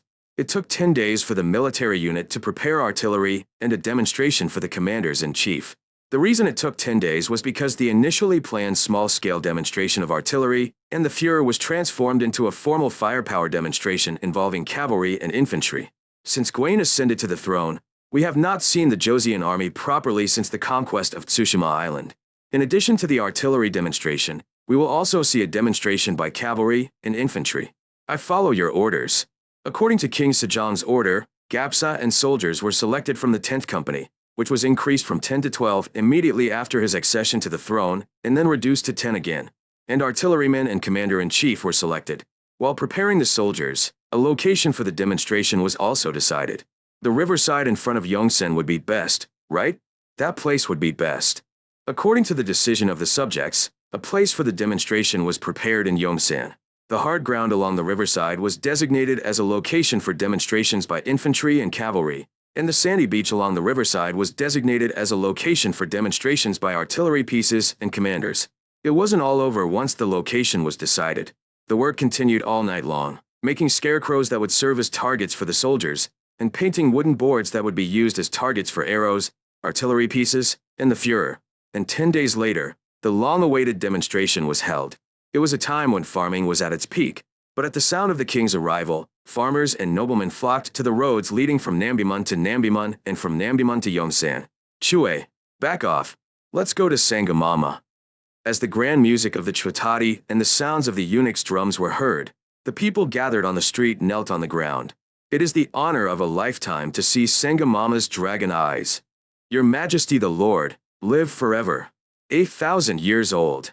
May you live forever. After the vaccination against cowpox was implemented, the people's support for King Sejong was almost absolute. Life was still hard, but the mere fact that the deadly infectious disease called smallpox had been prevented was enough to make the people pretend to die if King Sejong died. As King Sejong ascended the temporary platform created at the demonstration site, the general commanding the soldiers shouted loudly to them, "Military courtesy." Middle. King Sejong, who responded to the soldiers' military ritual, sat down on a chair and gave an order. Start, yes. Following King Sejong's orders, the Joseon military demonstration began. The demonstration started with cavalry. Cavalrymen wearing iron armor, leather armor, chain armor, light armor, and head armor moved slowly in line. It started. Is it a combination of lancers and archers? As the demonstration began, King's eyes lit up and he unfolded the tablet. Items such as spears, swords, bows, artillery, and guns were written in Chinese characters on the paper previously inserted into the tablet, and the items to be checked were written in full. These tables were prepared in advance to prepare for any unexpected accident. The unexpected accident was a meteorite-like accident, in which the student was so absorbed in the demonstration that he wrote Hangul without realizing it. Kang was the first to carefully observe the lancers preparing to charge. The spears used by the cavalry looked almost identical to the spears of the soldiers guarding the palace. If we look at the window we saw in the palace, the specifications of the spear that Hyang saw were 10 chiak, 210 centimeters, in length of the handle, and 1 chiak and 5 chan, 31.5 centimeters, long spear blade. Hyang, who was looking at the lancers as he reminisced, muttered softly, "It's very short?" Hyang tilted his head and marked the pre-made items with brackets. While the set was giving a negative evaluation, the cavalrymen began their full-scale demonstration. Shoot! At the command of the cavalry commander, the archers who were forming a line at the back all marched in unison. Easy! With a bloody flying sound, the arrows flew in a parabola toward the scarecrows standing in the distance. Charge! Hey! Wow! As soon as the commander gave the order to charge, the lancers kicked the sides of the horses. Do. Amid the sound of the hooves of the charging horses, the lancers charged right in front of the scarecrows, exquisitely controlling the speed and direction of the horses and stabbing the scarecrows with their spears. Stab and retrieve? Slow down? Kang continued to tilt his head. This was because the common sense of fragrance in the 21st century was a bit incomprehensible. According to knowledge acquired through movies or the internet in the 21st century, cavalry played the role of tanks breaking through the enemy's front lines. The role of the cavalry was to destroy the enemy's front line with spears and then penetrate the enemy lines by wielding cavalry swords. The moment the cavalry stopped, it became food for the infantry. Why are we reducing the speed we worked so hard to achieve? Kang continued to tilt his head. However, this was a misjudgment of the scent. In order for the lancers to function properly, their flanks had to be protected. Additionally, the lancers' attack route was limited to a straight line in front. In a cavalry versus cavalry battle, if the opponent was an experienced horseman, he could avoid an attack by slightly twisting or tilting his body. And the basic strategy was to dig into the inside of the window and attack in reverse. And the Jurchen people were sufficiently skilled horsemen. Therefore, The method of the jousting test in Joseon's military examination was as follows. The test taker had to make 2 stabs aimed at 5 scarecrows erected at regular intervals. At this time, the test taker had to assume 5 different postures each time he stabbed the scarecrow. If you stabbed the scarecrow's face, you got 7 points, and for each additional hit you got 7 more points. When Hyang found out about this later, he sighed. Whoa, nothing is easy. After the cavalry's demonstration, the infantry's demonstration continued. With the archers providing cover, spearmen and pikemen formed a defensive position. The enemy is retreating. Charge! Wow! At the command of the commander, some of the soldiers forming the defense rushed forward with shouts. However, the units that formed the defense line first maintained their ranks and defended their base. The demonstration ended with cavalry and regular infantry shouting in victory after the charging troops cut down the virtual scarecrows. Following this, there will be a demonstration of artillery and the Führer. Kang's eyes began to sparkle even more when he heard that there would be a demonstration of art. After a while, large and small artillery pieces came out to the demonstration site mounted on a train. Starting with the largest one, it is the Chanja canvas. Next is the Jija canvas, and lastly, it will be the General Chanja canvas, which is an improved version of the Chanja canvas. Let's begin. In response to King Sejong's order, the commander loudly ordered the artillerymen. Let go! Bang! Bang! According to the commander's orders, the artillerymen fired their guns. Every time the artillery fired fire, large arrows flew into the sky and created a water column in the Han River. Oh! Whenever water columns appeared in the Han River, the subjects exclaimed in exclamation. The admiration of the subjects reached its peak when the general's fire barrel was fired for the last time. This was because the arrow that flew diagonally across the Han River from the demonstration site toward Dongjakchen, Tongdongjin, Dongjakdong, flew all the way to the riverside on the opposite side. That's amazing. How far is that? The commander answered King Sejong's question with a proud expression. It's 1,300 steps, about 1.6 kilometers. This is truly amazing. Crown Prince, what do you think? I was so lost in thought about what the scent was that I couldn't answer right away when King Sejong asked, Is it Crown Prince? It was only after Sejong called again that Hyang came to her senses and quickly answered, Yes, yes. What do you think of the power of General Wadong? It would be great to load them on a military ship. The Japanese pirates' habit is to board our ships and engage in single-arm combat, so wouldn't it be best if we could destroy them before they get close? I see, while Sejong nodded. The commander looked at the scent with an expression of pride. You know the art of war so well at such a young age. This is the prosperity of Joseon. Now begin the Führer's demonstration. I follow your orders. According to the commander's order, the soldiers who would operate the rifle stepped forward holding the rifle. What's on that car is the President of Japan. I see. Implemented. Let go. Shed. Review. Review. Following the commander's order, various commanders, starting with the first president, opened fire. Only the Ilchung barrel, which had the longest range, fired toward the Han River, while the rest fired at a target about 100 paces, about 120 m, away. When the demonstration was over, King Sejong praised the commander. It was truly spectacular. Thank you for your hard work. I'm devastated. Crown, what do you think? The commander and soldiers are so elite. It's truly reassuring. I'm devastated. When even the Crown Prince praised him, the commander bowed his head with a smile on his face. After finishing speaking, King looked back at Sejong. Abima, can I take a moment to look at the targets and talk to the soldiers? Why are you doing that? I need to check something. Sejong's eyes narrowed at Hyang's answer. This bastard? Is there something wrong with you again? Sejong, who thought for a moment, nodded. I allow it. Thank you. General, let's go together. Accompanied by the general who commanded the demonstration, King headed to where the soldiers and weapons were. The soldiers who saw the incense bowed in unison. See you, Crown Prince. Thank you for your hard work. I am truly grateful that I can sleep peacefully thanks to soldiers like you. I'm devastated. The soldiers' morale was boosted by Hyang's praise. Looking at the soldiers, Kang carefully checked the situation. Did you buy the armor they wore? That's right. Right? No wonder. It was said that there are all kinds of armor. When Joseon recruited soldiers, the conscripted soldiers had to purchase their own weapons and armor. In particular, in the case of Gapsa, even horses had to be provided at their own expense, so most of them were children of wealthy families. That's why later, as the size of Gapsa increased and more people came in, The real GAPSA graduates devoted themselves to studying the civil service examination. As a result, a vicious cycle occurred in which national defense became a mess. Shit, I got sidetracked again. After a brief self-criticism, Kiang diligently inspected the equipment. What Kiang was most interested in were the artillery pieces and the Führers. Kiang looked inside the canvases and nodded. Also, currently, the main artillery pieces of the Joseon army were of the unarmed wooden type. The internal structure, which resembles a combination of an elongated funnel and a tin can, could not be used as an earthwork. This was because the inner diameter of the medicine cabinet, chamber, was wider than the narrowest part of the beak. In this case, only Taejun, Daching, could be used. Nodding his head, Kiang looked at the Chanjahayanwenga, Tiandi Shinhuangjia, level artillery pieces, and then looked at the general artillery pieces. You're the blind eye type. Is that right? That's right, Your Majesty the Crown Prince. Kiang looked at the canvases with a worried face. How can I fix that? After all, should we upgrade the Führer first?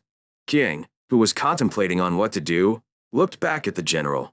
I would like to see the Führer. Yes, Crown Prince. Heading towards the place where the Führer soldiers were, he carefully inspected the Führer soldiers.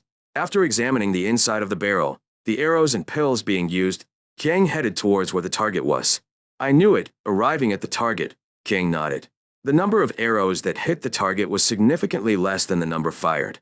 Because it is a one-shot, multiple-shot approach using aim fire, only range suppression is possible. Kiang, who was examining the target board, asked a question to the commander who followed. How much penetration is there? What if you say penetration? The Jurchen tribe will also wear armor, right? That's right. How does it compare to our Joseon dynasty? It can be said that they are very similar. Smaller tribes usually wear leather armor, while tribes with some power wear chain armor or two-plate armor. What happens if you shoot two people with these rifles? The commander looked embarrassed at Kiang's question. I've never tested it before. However, according to a report from the north, there was a report that it killed a Jurchen tribe that came within 40 steps, approximately 50 meters. In response to the commander's answer, Kiang stroked his chin. If you look at the video you saw on the internet, you even deflected an arrow right in front of your nose, right? I guess I should start from here too. I enjoyed it. Let's go back now. Yes, Crown Prince. Kiang muttered softly as he walked towards where Sejong was. When the set returned, King Sejong announced the end of the demonstration. This concludes the demonstration. We will provide alcohol and meat for the soldiers who worked hard, so enjoy the feast. Wah! Your Majesty the Lord, 1,000 years old. 1,000 years old. The demonstration ended, but Kiang shook his head and left. I can't do this. I can't control my curiosity. After leaving the position, Kiang continued to search for artillery soldiers and Führer soldiers to investigate. Abima gave me a feast, but I'm sorry for holding you back like this. No. It's not even possible. The Führer soldiers and artillerymen waved their hands and denied the apology. I won't let you guys be upset, so please help me out a little. No. Just give me orders. Thank you. First of all, what are the inconveniences in using these Führers? The Führer soldiers thought about the question for a moment and then talked about the problems. Difficult to use. Except for the Ilkong Tong, which is mounted on a train. The Chongtongs are used by attaching a sack to a hat, and it is difficult for even strong soldiers to fire more than 2 shots. The distance to completely suppress the enemy is too short. If you insert one small arrow into this Chongtong and shoot it, it will fly 200 paces, approximately 240 m, but it is difficult to hit with certainty. Taking into account the time required to reload, insert several arrows and fire them at once. If you use the Surfa method, you must draw the enemy within at least 50 steps, about 100 meters. To be sure, you must shoot within 40 or 30 paces. I see. Kiang, who kept nodding his head while recording the soldiers' words, looked at the Li Chongtong that the soldiers were holding. Is that President Li? Can I hear it? Yep, Kiang heard the soldier Li Chongtong and muttered softly.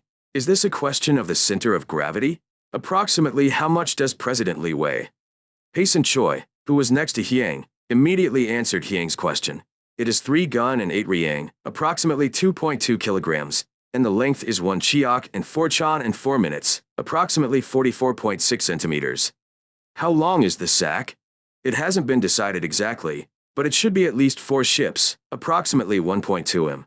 For something like that, the lengths are a bit different, right? Choi Hae-san responded to Kiang's point with an embarrassed expression. There is a slight difference depending on which chuck, chur, is used. This, Kiang clicked his tongue at Choi Hasen's answer. Come to think of it, there were various sizes of rifles held by soldiers. This was a problem that permeated the Joseon dynasty. In Joseon, the standard for chuck, a unit for directly determining length, was ambiguous. From what I could tell at first glance, Wangjonchukik, Yangjochokik, and Joryejikiak were being used. Isn't unity of scale fundamental to manufacturing? I received it as a tribute. Tisk. Kiang, who was looking at President Lee while clicking his tongue, tilted his head. No matter how much the center of gravity is toward the front. Looking at the size of the soldiers, I don't think it's a situation where they'll make a fuss about not being able to fire after firing 2 shots, right? Kiang couldn't understand it no matter how much he thought about it. So he asked a question out of curiosity. How much gunpowder do you put in the barrel? It's 1 Niang, about 37.5 G. Oops. Sir, what's going on? Seeing Hyang's frightened appearance, nearby soldiers, commander, and Choi Hae-san came running. King urgently waved his hand. It's nothing. It's nothing.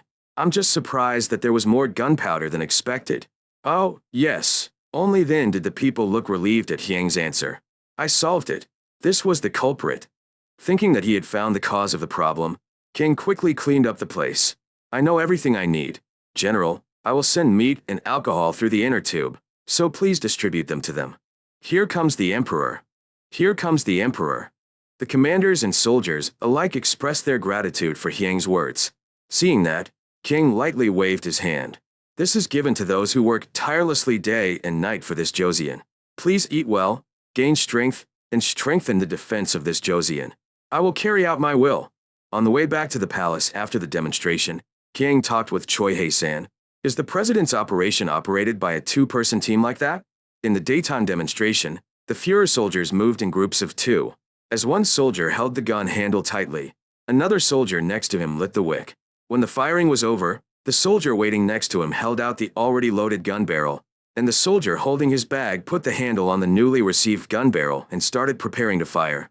Choi Hae-san answered Hyang's question right away. Basically, we operate as a 2-person team. What do I do when I run it alone? You can either hold the handle with your right hand and light the wick with your left hand, or hold it tightly under your right armpit and then hold it with your left hand and light it with your right hand. Wouldn't that be comfortable? Choi Hae-san nodded at Hyang's point. That's right. That's why it's basic to operate with 2 people per team, but there is a problem with increased troop requirements, so it's difficult to expand the Führer army. Choi Hae-san's regretful expression was the same as the one seen in the famous 21st century commercial for fragrance. It's really good for men, but I can't say anything? Kiang nodded at Choi Hae-san's explanation. That's right. To properly shoot the Führer by myself, it seemed like I would have to have 2 heads, for arms, if not 3 heads and 6 arms. Yes? Haha, that's right. After returning to the palace, King opened an empty book and muttered. The culprit was the amount of gunpowder. In the 21st century, when Hyang was in the United States to build a sailboat, he met many good deoks. Many of the enthusiasts I met that way were gundeeks who collected and shot mildeoak, especially classic steam. There was a person I made friends with, and he had a museum-like collection of everything from rifles from the American Revolutionary War to guns from World War II. Not only did he have a collection of firearms, he also enjoyed shooting. So he purchased black powder in large quantities and used it to make recycled ammunition. When Hyang visited his house just before returning to Korea, I was able to watch him recycle ammunition for a Henry rifle. Is this the gun from the Western movies? Yang Deok smiled and answered Hyang's question. That was Winchester, and this was its predecessor. How much gunpowder do you put in? 30 grains. Continuing his explanation, Yang Deok regenerated the ammunition, and the amount of black powder used in the 44-40 bullet was 30 grains. Isn't it a small amount for 30 G? No, number 30 grain, GR. Not gram. For reference, the amount of black powder used at that time was about 2 G, converted to grams. With that 2 G, about 14 G of lead warhead could be launched at the speed of sound. It is said that black gunpowder has about half the power of smokeless gunpowder, but one gunpowder would have at least the power of Cal 50 level. If you hold it in such a sloppy position, you will get in trouble. The scent reminded me of a video I saw on the internet in the 21st century. It was a demonstration scene taken at a weapons expo in the Middle East, and it was a shooting experience of a large-diameter hunting gun. The Arabs, who clumsily held their guns, were unable to overcome the recoil and rolled around here and there. Lastly, The video ended with a person who seemed to have been properly trained shooting perfectly without showing such obscene behavior. Yang remembered the video and sighed. Since there is no proper aiming device, there is no choice but to use aim shooting, and to see the effect of aiming shooting, you have no choice but to load in arrows or bullets, and for the bullets fired in that way to exert their power properly, the amount of gunpowder has no choice but to increase, and then the soldiers dying. It's a vicious cycle. Sigh. Yang sighed and came to a conclusion. We need to make a proper personal firearm first. First of all, the next day, Kang immediately went to hasten Choi. General, I have something to ask you. I will answer sincerely. Are the wicks that go into the barrel all the same thickness? Is that so? Could you possibly get those wicks now? Please wait a moment. Choi hastened, who asked Hyang for understanding, called someone and gave an order. After a while, the person who received the order took the wicks and handed them to Choi Hasten. Sir, I am here. Could you please light the candle? Yes, yes. After receiving the wicks, I placed the wicks on the candle as it lit up. Chiak. When the wick caught fire with acrid smoke, the incense immediately blew into the wind. After, eat. As the incense blew in the wind, the burning wick died and became stuck. The same experiment was conducted with different incense wicks, and similar results were obtained. Kang nodded after seeing the results. As expected. General, you know what the problem is, right? Choi Hasten nodded in response to Hyang's question. Yes. The wick is weak to the wind. Have you had any reports on this matter? There was none. If the wick blows out in the wind, you can just replace it and light it. Kang's expression became sharp when Choi Hasten answered with an expression that said it was no big deal. On the battlefield where time is running out, contact the military command immediately and have them find the appropriate thickness of the wick. I follow your orders. 15 days later, a report from the military command was sent to King Sejong through the military command. After conducting an investigation under the order of the Crown Prince, the diameter of the thread holes of the various colors of artillery and the generals was 7 ri, approximately 2.1 millimeters, and when fired, fire occurred. Since it suddenly went out, I experimented by adding 1 li in diameter and the light did not go out.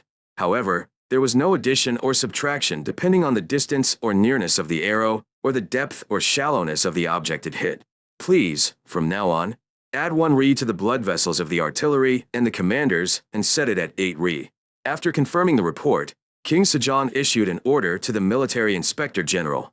The contents of the report are extremely correct, so set the diameter of all artillery and the commander's blood vessels to 8 ri. I follow your orders. King Sejong, who gave the order to the military magistrate, looked pleased. It is indeed Chesaro. I didn't know about the fragrance, but changing the thickness of the painting was something that King Munjong did in real history. Sejong only knew about Simji's incident, but Hyang was busy moving under the water. Your Majesty the Crown Prince is nowhere to be seen these days. At the end of the new year, Ikian received a message. It's already been 5 days since you entered the annex to find and experiment on something very important in the students' books. Is this an experiment? Yes. You obtained various types of acids and mercury through the military inspector general and the chief medical officer. Is that so?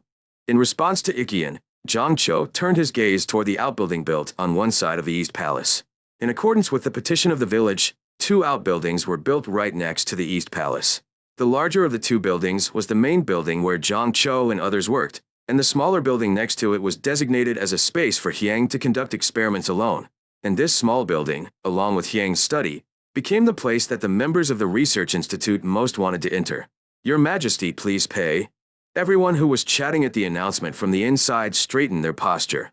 After a while, a scent came in, holding a long wooden stick and a blueprint in its arms. Everyone, please take your seats. Yes. People sitting around the large table in the center began a conversation under the guidance of the scent. Have you eaten? Yes. What about you? I ate it too. Since they are at the age of growing up, they should eat well. Yang lightened the mood by sharing light jokes and checked the progress of the work. Captain Zhang, how about revising the calendar? Zhang Cho answered the Hyang's question with a light nod. Significant progress has been made. We have properly identified the errors between the main calendar and our seasons, and are creating techniques to correct them. What about solar and lunar eclipses? We are also creating a calculation formula for that part. Kang's face brightened at Jianko's answer. Thank you for your hard work. So when can I expect to receive the results? I think we can finish it by the end of this year. Yang frowned at Jianko's answer. It's too late at the end of the year. I hope to see the results before Mid-Autumn Festival, Chuseok, at the latest. Mid-Autumn season? Zhang Chou's face turned black at Yang's command. She was still working overtime with Zhang and Ji as if it were a meal. The end of the year had been planned as quickly as possible, despite the hardships, but the Crown Prince wanted to go even earlier than that. After seeing Zhang Chou and Zhang and Ji's faces turn black and dead, Yang added a comment. If necessary, recruit additional officials who are good at arithmetic. If 2 are having a hard time, 3, and if 3 are having a hard time, shouldn't 4 or 5 do it? No one wants to come. Zhang Chou blurted out his words with an embarrassed expression on his face. The following rumor was circulating among officials working in the palace and the royal palace. If you go to Jifianjian, the king will make you suffer, and if you go to the research institute, the crown prince will make you suffer. As I said before, you must use my name to bring me here. Why are you being so generous to someone of such high rank? Zhang Chou bowed his head in response to a reprimand that was not a reprimand from the village. I follow your orders. After finishing his work with Zhang Chou, Qiang looked back at Ikian and Choi Hei-san. General Choi Hei-san. General Ikian. Yes. I have important work to do with the masters of the military ensign. What if it's important? It is an improvement of the Führer. Qiang opened the drawing and continued speaking. If done properly, it can change the battlefield in the future. Did you say it would change the battlefield? That's right. Qiang laid out the drawings with the strings undone in the center of his shirt, so that everyone could see them. This is the president you thought of? The moment the drawings were unfolded, everyone gathered in the conference room began to look at them with bright eyes. When I was looking at the drawing for a while, Jang Yong-sil was the first to speak. Sir, if you look at the drawing, it looks like the curved part moves when you pull the ring-shaped part attached to the bottom of the handle. So how do you use the wick? What would you do if you were Zhang Baiyalzhua? Jang Yong-sil answered Hiang's question by pointing to the head and nipple of the rifle drawn in the drawing. If it were me, I would attach a wick to this part, and dig a hole here connected to the part where the gunpowder of the Führer would go, or place a plate to hold the gunpowder. Then, this lower part. Jang Yong-sil, who placed her finger on the trigger, continued her explanation. If you pull the crescent-shaped part here, the part that holds the wick above will move and ignite the gunpowder in the gunpowder dish, and the fire energy created in this way will enter the gun barrel and explode. Right? Choi Hei-san and Li Chio nodded at Jang Yong-sil's explanation. Choi Hei-san, who was nodding his head, opened his mouth. After listening to Baiyalzhua Zhang's explanation and looking at his drawings, it is a truly clever device. If this is done, there will be no need for a separate soldier to light the wick, and the time it takes from lighting the wick to firing will definitely be reduced. That part was the problem. This time, Kang was surprised by Choi Hei-san's comment. Did you even know the concept of lock time? Choi Hei-san showed a positive evaluation, but Jang Yong-sil shook her head. However, if you look at your drawing, it is not the hole or gunpowder dish I mentioned, but rather an unknown protrusion. Right? At Jang Yong-sil's point, people's attention focused on Hiang. In particular, the eyes of Ikian and Choi Hei-san, which are most directly related, were, in a 21st century expression, like lasers. As people looked at me, I started explaining the scent. I had something else to think about. I guess you guys didn't look at it properly. Hiang searched through the drawings spread out on the table, found the drawing at the bottom, and brought it up. The drawing that Hiang found contained the design and specifications of the nipple part and the percussion cap to be used there. Hiang continued talking, pointing to the parts drawn on the drawing. We used this cap by putting it on the nipple part here. Gunpowder goes into this cap. Baiyalzhua Zhang, what do you think will happen then? Jang Yong-sil, who was pointed out by Hiang, looked at the drawing and immediately answered. If that happens, the elongated part on top of this. Call me cock. Yes. Is the chicken head moving and hitting the cap on this nipple? That's right. Jang Yong-sil tilted her head in response to Hiang's answer and immediately asked a question. But what on earth do you mean by nipples and caps? The parts you called chicken heads looked similar to chicken heads, so I understood it right away. The others also nodded in response to Jang Yong-sil's question. Qiang immediately answered Jang Yong-sil's question. This is the name given by the Seoi who developed a similar style of chomton. It is a word of the Seoi, so it is natural to hear it for the first time. To explain the meaning, Jayadu was called cock by the Seoi, but it was changed to Jayadu because it seemed more appropriate. I couldn't think of the right words for the rest, so I just wrote them down. Please give them a try. Then we need to know the meaning of the words they used. In Choi Hae-san's words, the scent immediately revealed the meaning of nipple, cap, and trigger. There was a short skit in the process, explaining the meaning of nipples. That's what it means, really. Do they have no dignity? If you look at the records of the soldiers, it is said that there was originally a different word, but the nickname given by the soldiers was so widely used that it became the official name. In order to train them, the soldiers need to understand it easily. Whether in the East or the West, the soldiers all seem to be similar. That's right. Choi Hae-san and Lee Cheon nodded in response to Hyang's answer and showed understanding. This was because it was common for Joseon soldiers to give all kinds of obscene nicknames to the weapons they used. Then shall we think about it? When Jong Cho and Jong In-ji were enthusiastic about naming the name, Choi Hae-san put the brakes on it. First of all, there is a problem with the gunpowder that goes into this cap. There is a problem with the gunpowder that our Korean military uses. Okay. Ikkian immediately nodded to the point made by General Choi Hae-san, the most expert in gunpowder, but the others tilted their heads. Kang stood up at Choi Hae-san's point. Please wait. Yes, sir. As the scent was faint and we headed towards the annex, Jong Cho asked Choi Hae-san a question. General, what do you mean there is a problem with gunpowder? Well, when you know it, saltweed is a very difficult thing to handle. Among the soldiers, they even call it saltweed. According to Choi Hae-san's explanation, black gunpowder was a series of dangerous tasks from the moment it was manufactured. It was dangerous to mix each ingredient. If the well-ground ingredients are mixed and shaken excessively during transfer, they will rub against each other and explode. Containers containing gunpowder also have different characteristics, so containers made of wood, fire, or brass must be used. Storage was difficult and dangerous. As mentioned above, if you put it in a specific container and do not manage it properly, the mixed ingredients will end up separated into individual ingredients. To prevent this, mix it and then sprinkle water to make it sticky to form a lump. When the lump is sufficiently dry, it must be pulverized and filtered through a sieve to make it usable. The problem was next. Even if it is made that way, saltpeter, the main ingredient in gunpowder, absorbs moisture very well, and when absorption and drying are repeated, it clumps together and hardens like a stone. This becomes really dangerous. If you hit this hardened gunpowder with a hammer to reuse it, it explodes, and if you throw it into a fire, it explodes. That's why the military mixes soil with gunpowder. They don't mix soil to increase the amount just because it's expensive. It's because the soil absorbs moisture instead. I'd say they use the cap that the Crown Prince mentioned. It would be possible to add dried gunpowder, but it is not easy to store when it absorbs moisture so well. Phew da. When Choi Hae-san finished his explanation with a sigh, Jong In-ji opened his mouth. So, General, does this mean that your design is useless? Choi Hae-san carefully answered Jong In-ji's question. This was because, if done incorrectly, it could become a political problem. Since I haven't been able to test it in real life, I can't give a definite answer.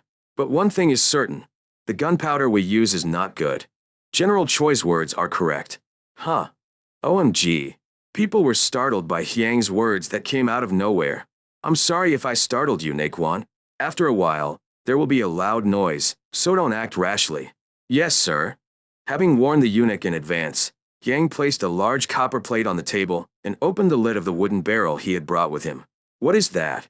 Should I say it's the gunpowder I made? I named it gunpowder. Did you say it was made of silver? Surely you didn't use real silver? Choi Hae-san asked a question with a face full of worry after hearing Hyang's words. As a gunpowder expert, I knew very well how gunpowder was a monster that ate up a lot of wealth. But silver? Hyang answered Choi Hae-san's question with a smile. Silver is not used. It is made with acetic acid, nitric acid, mercury, and alcohol, ethane. It is simply called silver because mercury is in the ingredients. Is that so? Choi Hae-san looked relieved at Hyang's answer. Mercury was also imported from Joseon in small amounts, but it was easier to obtain than sulfur or copper. Looking at Choi Hae-san's expression, Hyang placed a flat copper plate on the table and put a very small amount of powder in the middle of it with a small spoon. Now, Bachelor Jong. Yes? Hyang, who called Jong In-ji, handed over the hammer. Looking at Bachelor Jong's face, he looks curious. Give it a try. Yes? Yes? Yes. Hurry.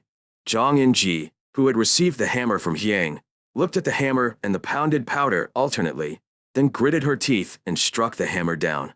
Bread. Oh my gosh. The table trembled with a loud explosion, and Jong In-ji screamed without realizing it and dropped the hammer. Looking at that, Hyang smiled inwardly. I'll make you suffer forever. Let's see. With a nonchalant expression, Kang put the hammer away and looked at the plate. It wasn't just the scent. Except for Zhang Enji, who stepped back, the others put their heads together over the plate. Who? Her. People gasped as they looked at the plate with black soot spreading out radially. General Choi, General Lee, how do you feel? Choi Hasten answered Hyang's question right away. I can use it well. When Choi Hasten came to a positive conclusion, Kang took in his hand the long bundle of wood he had brought earlier. This is something I made roughly based on the shape of the drawing. If it were to be used on a wire, it would be used like this. Kang put the butt of the wooden gun on his shoulder and took a shooting stance. Choi Hae-san, who was seeing this, held out his hand. Can the warden take a quick look? Please. Choi Hae-san, who had taken over the wooden gun, placed the butt on his shoulder and aimed the wooden gun as if Hyang had done so. This is interesting. General, me too once. Sure. Choi Hae-san and Lee Cheon took turns aiming their wooden guns. Choi Hae-san, who had been looking at the wooden gun several times, looked at the incense. If it is used like this, the one-shot multiple fight method is not suitable. I agree. It's probably about 1 pill of Jornwon. Hyang nodded loudly at Choi Hae-san and Lee Cheon's words. Exactly. Zhang Cho, who heard Hyang's words, intervened.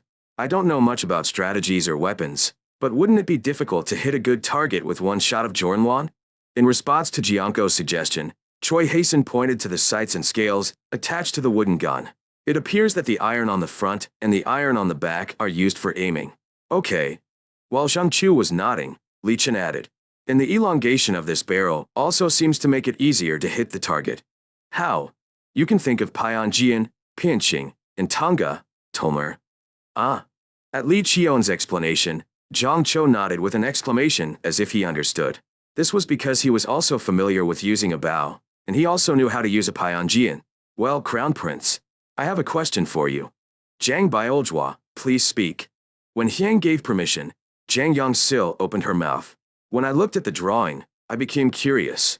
This furor doesn't seem to be made by casting. Kang nodded to Zhang Yongsil's question. You saw it correctly. People's attention was drawn to Hyang's positive attitude. Kang explained, pointing to the life portrait depicted on the name of the capital.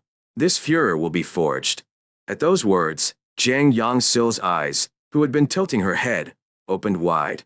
If you're going to throw it away, are you planning on making it out of iron? Exactly. Okay, let's end the discussion here. Let's talk about the rest in a spirit of discipline. At Hyang's words, people stood up from their seats. Please take good care of the drawings. Yes, sir.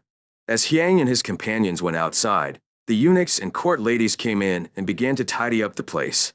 One of the inner coffins who was just sweeping the floor tilted his head. Here, what kind of water? Sniff sniff. Eek, it's urine. Old men. Who on earth? The inner coffin started to chew on someone who was lying on the floor. Huh? Bachelor Zhang. Why are you walking like that? Zhang Yinji waved her hand and answered the question asked by Zhang Cho, who saw Zhang Yinji walking with a serious attitude. Oh, it's nothing. My legs just felt numb for a moment. Reading books is important, but developing physical strength is also important. I will keep this in mind, Captain. What is this kid doing these days? Sejong, who was taking a short break from government affairs with his ministers, looked out the window and muttered. This bastard that Sejong was talking about was Hyang. After spending a considerable amount of money on people, buildings, and budget, Hyang did not appear often at the main event. Can I skip the afternoon contest? Is it something you absolutely have to get out of? Yes. Do it. In response to Hyang's firm response, King Sejong gave his permission after much deliberation. As soon as Sejong's permission was given, Kang began to move busily with the people she had gathered. The problem was that they were busy but didn't tell us what they were doing. No, I did inform it. We are conducting research for the lives of the Joseon people and for Joseon's national defense. However, there is a problem. Problem?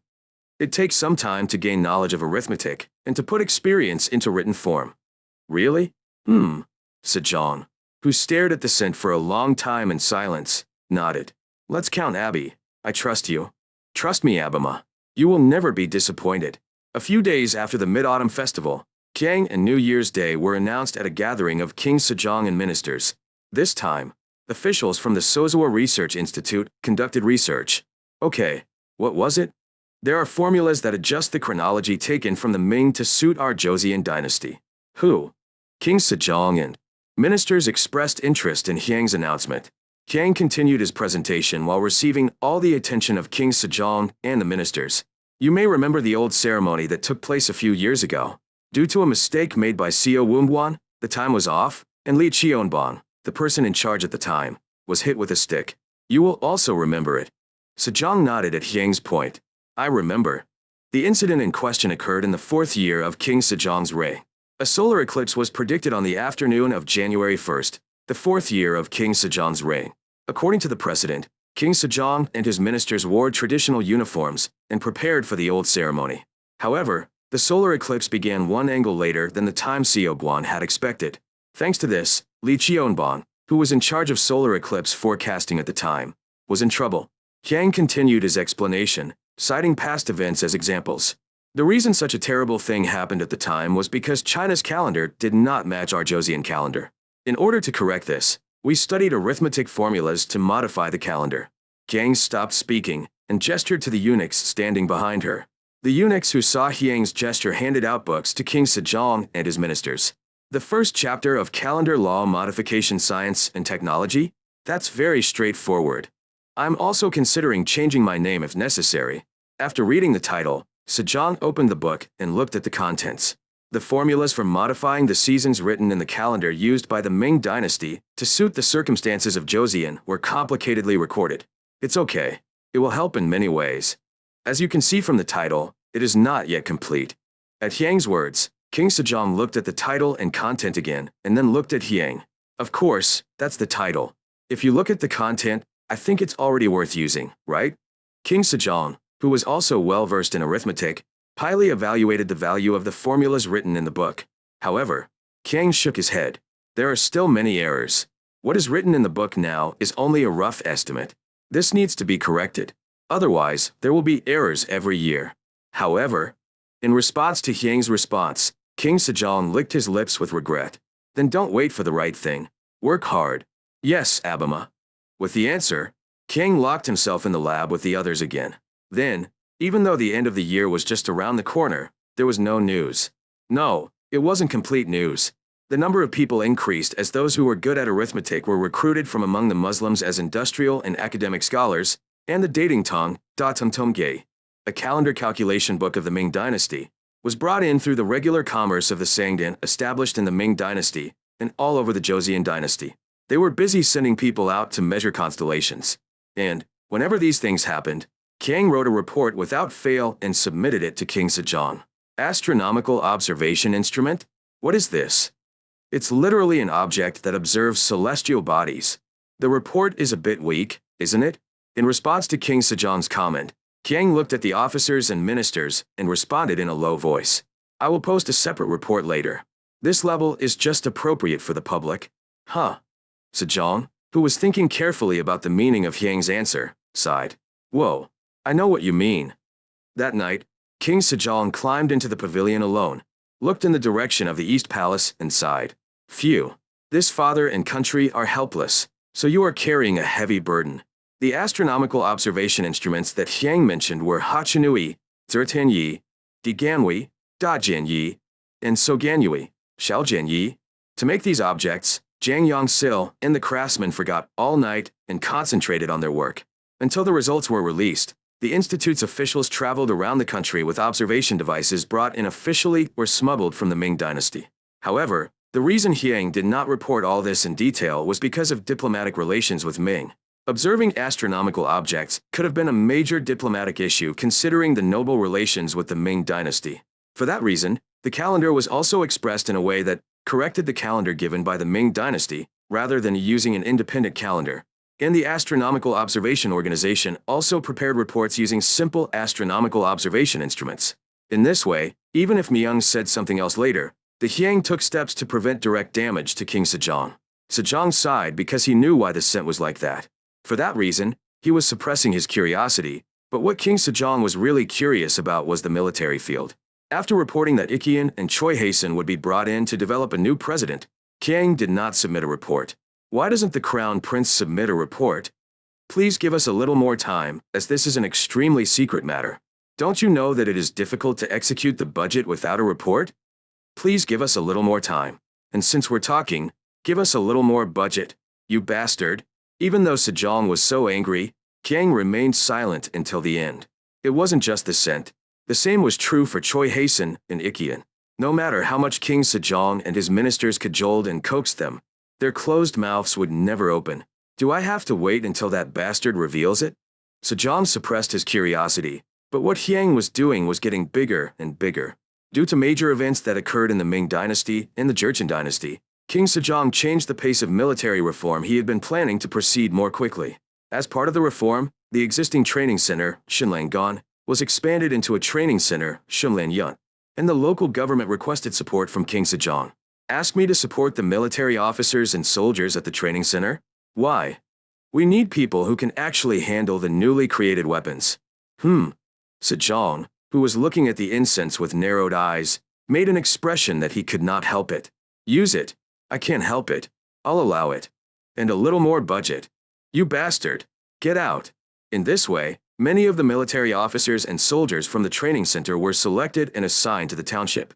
The township that received manpower support built a training ground for them to train, located in the southeast of the place where the military discipline was located, under the foot of Namsan Mountain.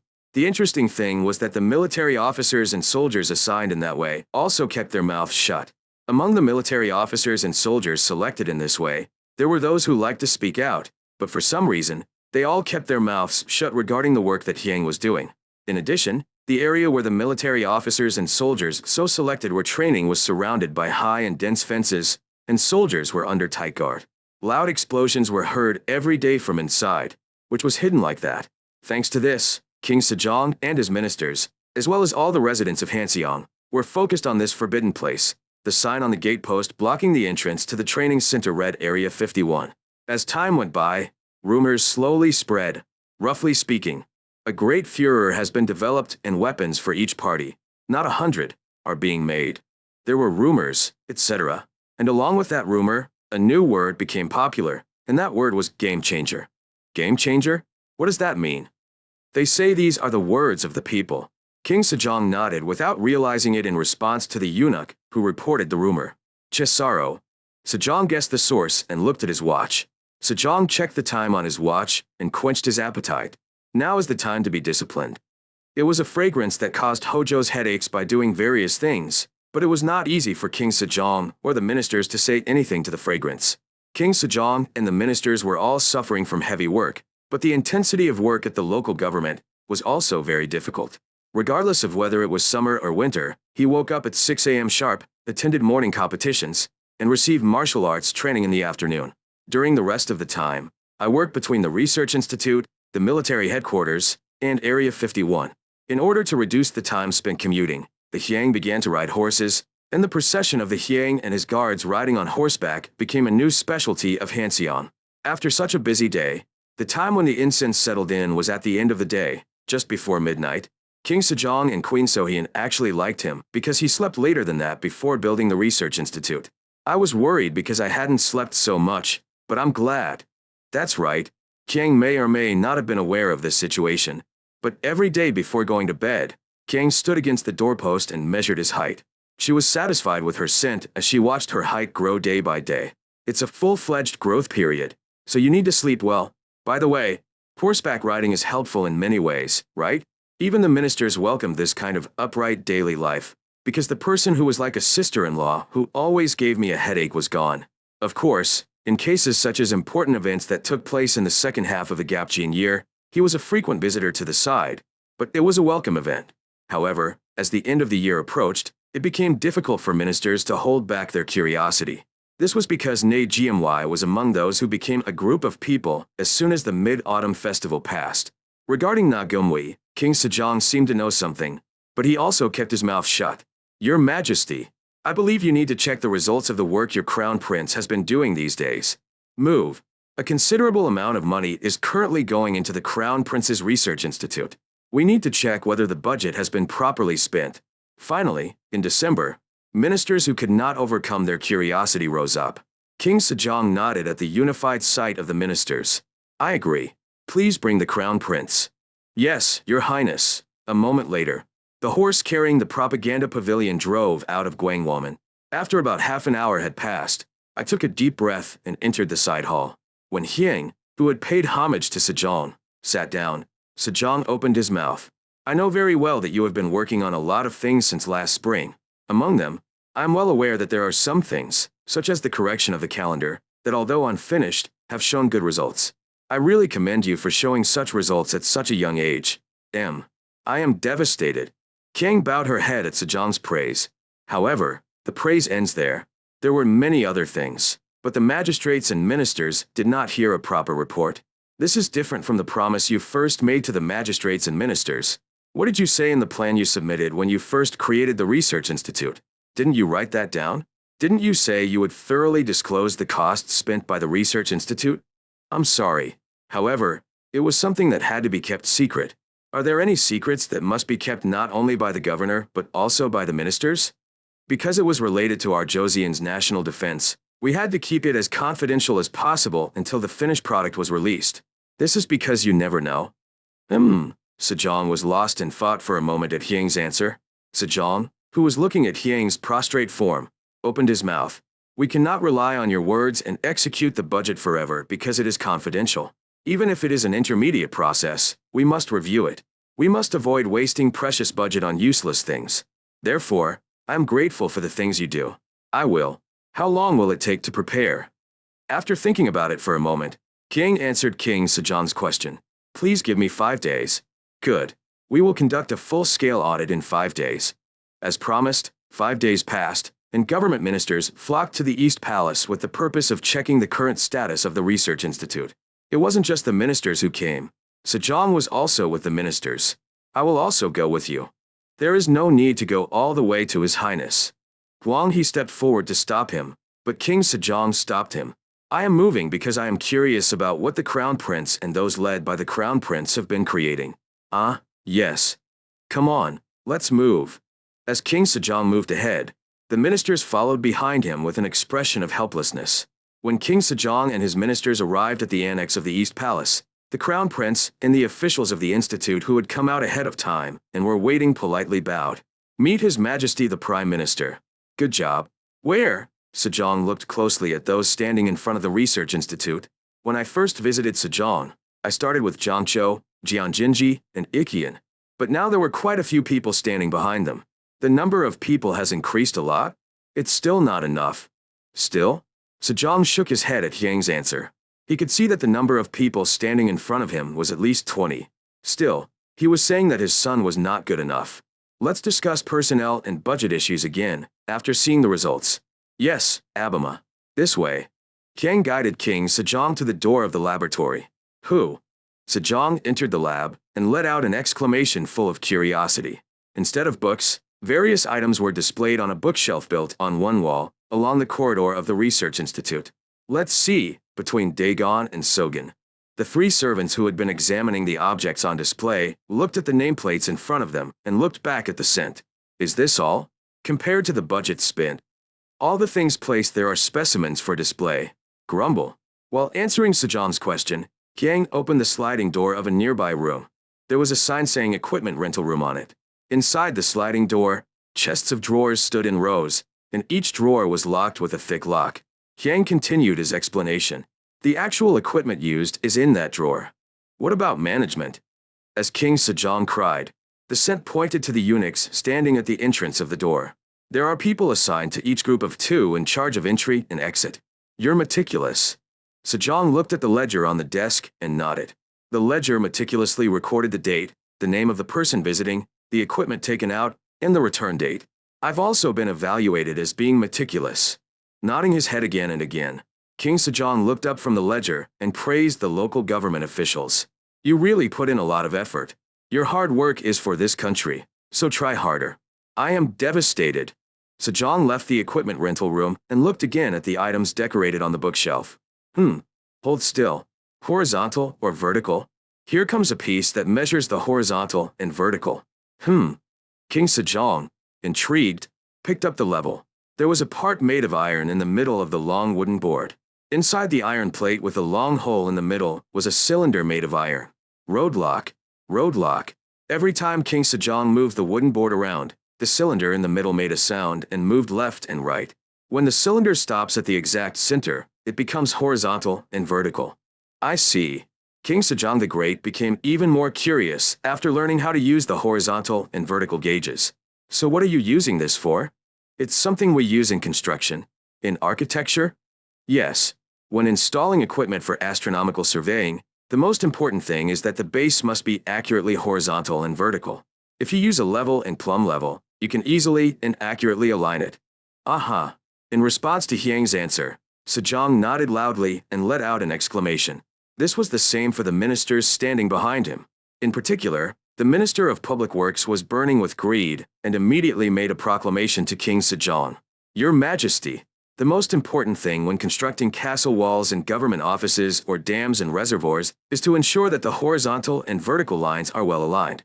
Using these items will make the task easier, so we must immediately produce them in large quantities and distribute them. I think so too, Crown Prince. When Sejong called, Kyang shook her head. I'm sorry, but what you just made isn't finished yet. It's not a finished product? Yes, Abama. The things you see now are made using iron and copper. Iron and copper rust easily. To prevent this, you need to oil every crevice and carefully manage it to prevent rust, which is a hassle. Now, we have created a plan to solve this, and improvements will be available soon. Sir, when will that improved product come out? I'm curious too. The hot air inspector was yelling at me as if he was going to eat me. Kyang, who saw Sejong making a similar expression, answered briefly. Do you remember the business trip report Soja posted a while ago? Business trip report? Wait, are you saying you sent those Muslims to Shandong? The purpose was to recruit talent? Yes. It depends on how quickly they get the job done. What kind of talent are they? Kyang immediately answered King Sejong's question. The glass artisans are coming. Glass? Yes. Glass makes maintenance easier. In response to Hyang's response, Sejong looked back at the official records. It's a pity, but I think it would be better to wait. No. The current version is useful enough in the field. The expression and statement of the public prosecutor were simple. Noisy. Stop talking nonsense and give it to me right away. What should I do with this? Sejong was troubled. What the Hyang said made sense, and what the Minister of Public Works said also made sense. During the last spring crisis, when construction work was taking place across the country, King Sejong left the palace and inspected the construction site near Hanseong under the pretext of comforting the people. See you, His Majesty the Lord.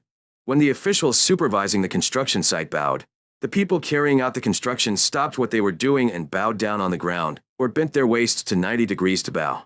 Thank you for your hard work. It is a little difficult now, but once this construction is completed, it will be a great help to farming, so the people should work a little harder. I follow your orders. Your Majesty the Lord, 1,000 years. 1,000 years. 1,000 years. Under King Sejong, the people cried out for 1,000 years. King Sejong, who was comforting the people and inspecting the scene, asked a question to the official in charge of supervision. What is the most difficult thing about construction? The official answered King Sejong's question right away. It comes down to aligning the horizontal and vertical. Why? To put it simply, it is a simple matter of digging a deep reservoir, or reservoir to trap water. However, the water gates and waterways connected to it are not so easy. A water gate that is not properly vertical makes it difficult to open and close the gate and block water, and it is difficult to open and close the gate and block water. Water does not flow well in a channel that is not angled properly. Right? Sejong nodded at the official's answer. Afterwards, I had a brief look around when the construction of the outbuildings of the East Palace was in progress. The part that Do Pyeonsu put the most effort into was aligning the pillars and rafters horizontally and vertically. Because of the information he had heard and seen, King Sejong was able to know why the public relations officer was making such a fuss. What should I do with this? Sejong, who had been pondering over and over again, came to a conclusion. Crown, although you say it is not yet complete, it seems to me that you have already done your part well. Please provide the related technology to the government. I understand. I follow Abamama's orders. If you do, there are a few more items related to this. Would you like to take a look? Okay, let's see. Hyang presented several items to King Sejong and the ministers. The objects presented by Hyang were a compass, a triangle, a circular protractor that can measure 360 degrees, and a protractor that can adjust the angle up to 180 degrees. In particular, the angle ruler has a locking device using screws, so it has the function of adjusting to the desired angle and then fixing it firmly. Sculptors and other craftsmen have already been using similar-looking objects for generations. These are objects that were created to enable them to be used more accurately. These are products made with the passion of those working at the research institute. This is truly amazing. King Sejong, who understood the value of the items presented by Hyang, was truly impressed. The scent said something, but it was clear who the thought came from. It definitely did not come from the heads of hardened bureaucrats. Sejong looked at the cooperation report. The Minister of Public Works could not hide his desire to create those objects right now. With a proud expression, King Sejong made a joke to the ministers who followed him.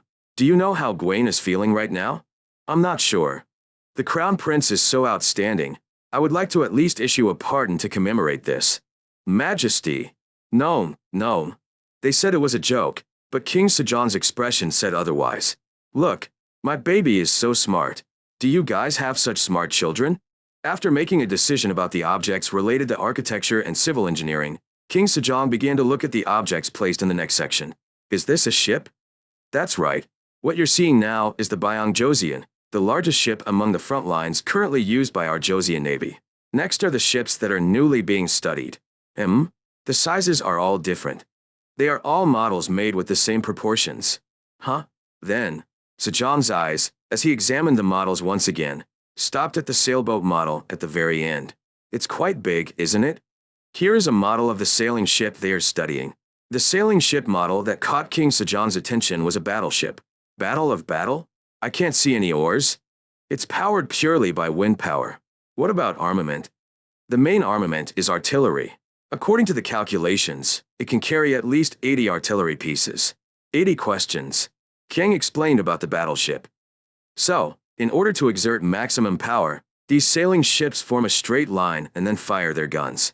That's why they are called battleships. What a noble name.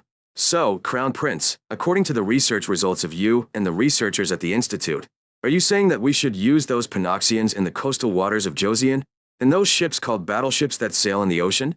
That's right. In response to Hyang, Sejong stroked his beard. Come to think of it.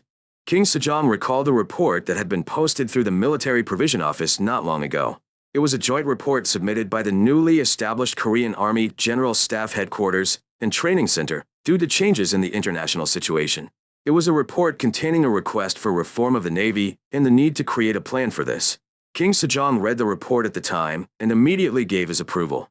It is true that the 6 directions are important, but liberation, sea defense, is also important, so I allow it. Of course, the ministers at the time, excluding the Byongjo, expressed opposition, citing budgetary issues. However, King Sejong did not back down from his decision. It would be foolish to not even make a plan just because the budget is insufficient. The budget is gradually increasing, so this is not a problem. As King Sejong pushed hard, the ministers became one-sided. This was because they did not want to follow in Ryu Jonghyun's footsteps. Sejong, who was examining the models while listening to Hyang's explanation, expressed doubt. This was because there was a cold noodle bowl at the very end of the ship model. Why is this noodle bowl here?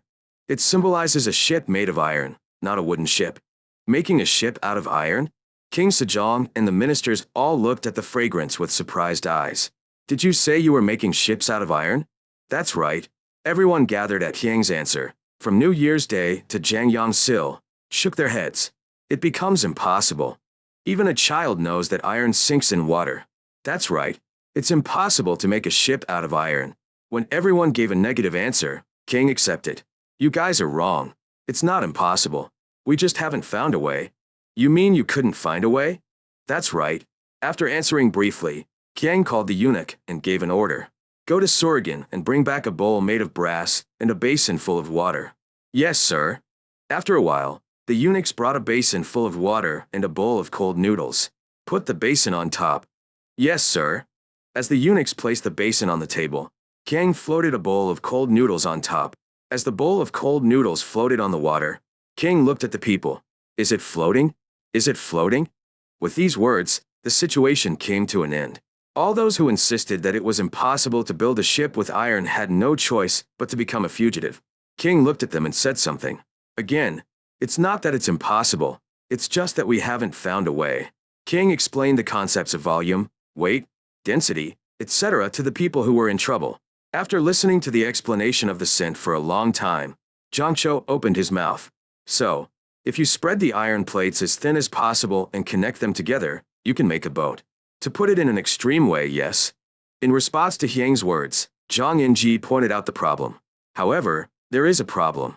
How to connect the steel plates like that? Is there a way to connect the steel plates to each other firmly without allowing water to leak in? It's your job to study it. That's why that noodle bowl is in place. King Sejong and the ministers nodded at Hyang's answer. However, on behalf of the ministers, Huang He pointed out the problem. Making a ship out of iron. According to your explanation, I can certainly make a great ship. But, can you find a way to do it? If you do your best research, you will find it. Is that possible? Kang's expression became sharp at Huang He's negative reaction. Sejong's expression was the same. Do you think it's impossible? Huang He, who saw Hyang and Sejong's expressions, answered indirectly. It's possible, but I think the time and cost involved are the issues. But that doesn't mean we can give up. There are many people who thought the same thing as me. If you build a ship with iron, which is much stronger than wood, you can make a bigger and stronger ship, and the story is that you can sail farther. Master, do you want Korea to just sit back and watch while other countries are running around? That's not true, but, seeing Huang He's speech slurred, Yang spoke firmly. For Joseon's name to shine on the Dead Sea, the development of iron ships must be accomplished, even if it takes time. At Hyang's firm answer, the ministers kept their mouths shut and looked at King Sejong. Sejong, who was thinking with a serious look on his face, opened his mouth. It's definitely going to take a lot of time and money. Let's count on that. You probably feel the same way, right? Yes, but you say that this work is absolutely necessary, and you keep mentioning the COI. Does that have anything to do with it? It's not that there aren't any. As you know, I've read a lot of Soja and Siwa's books. No. There are things about history in their books, and their history is a history of struggle. And through that history, they are people who know the importance of wealth better than anyone else. What I learned from the experience of the 30 years of war is that the economy determines whether a war is won or lost. So, for that reason, they are doing their best to find ways to make their country rich and strong. However, they have learned that there are limits to looking within. So, they are turning their eyes outside. King Sejong received the explanation of the scent. So these people will eventually be released to the sea, and they will come all the way to Joseon, this faraway country? Hundreds of years have already passed since Muslims have been visiting this land. Why can't they come here? That's right. When Sejong nodded, Kang continued speaking. When you see people gaining wealth, if they are stronger or equal to you, they will make a fair deal, and if they are weaker, they will use force to take what they want. Of course, Kang paused for a long time, took a breath, and continued speaking.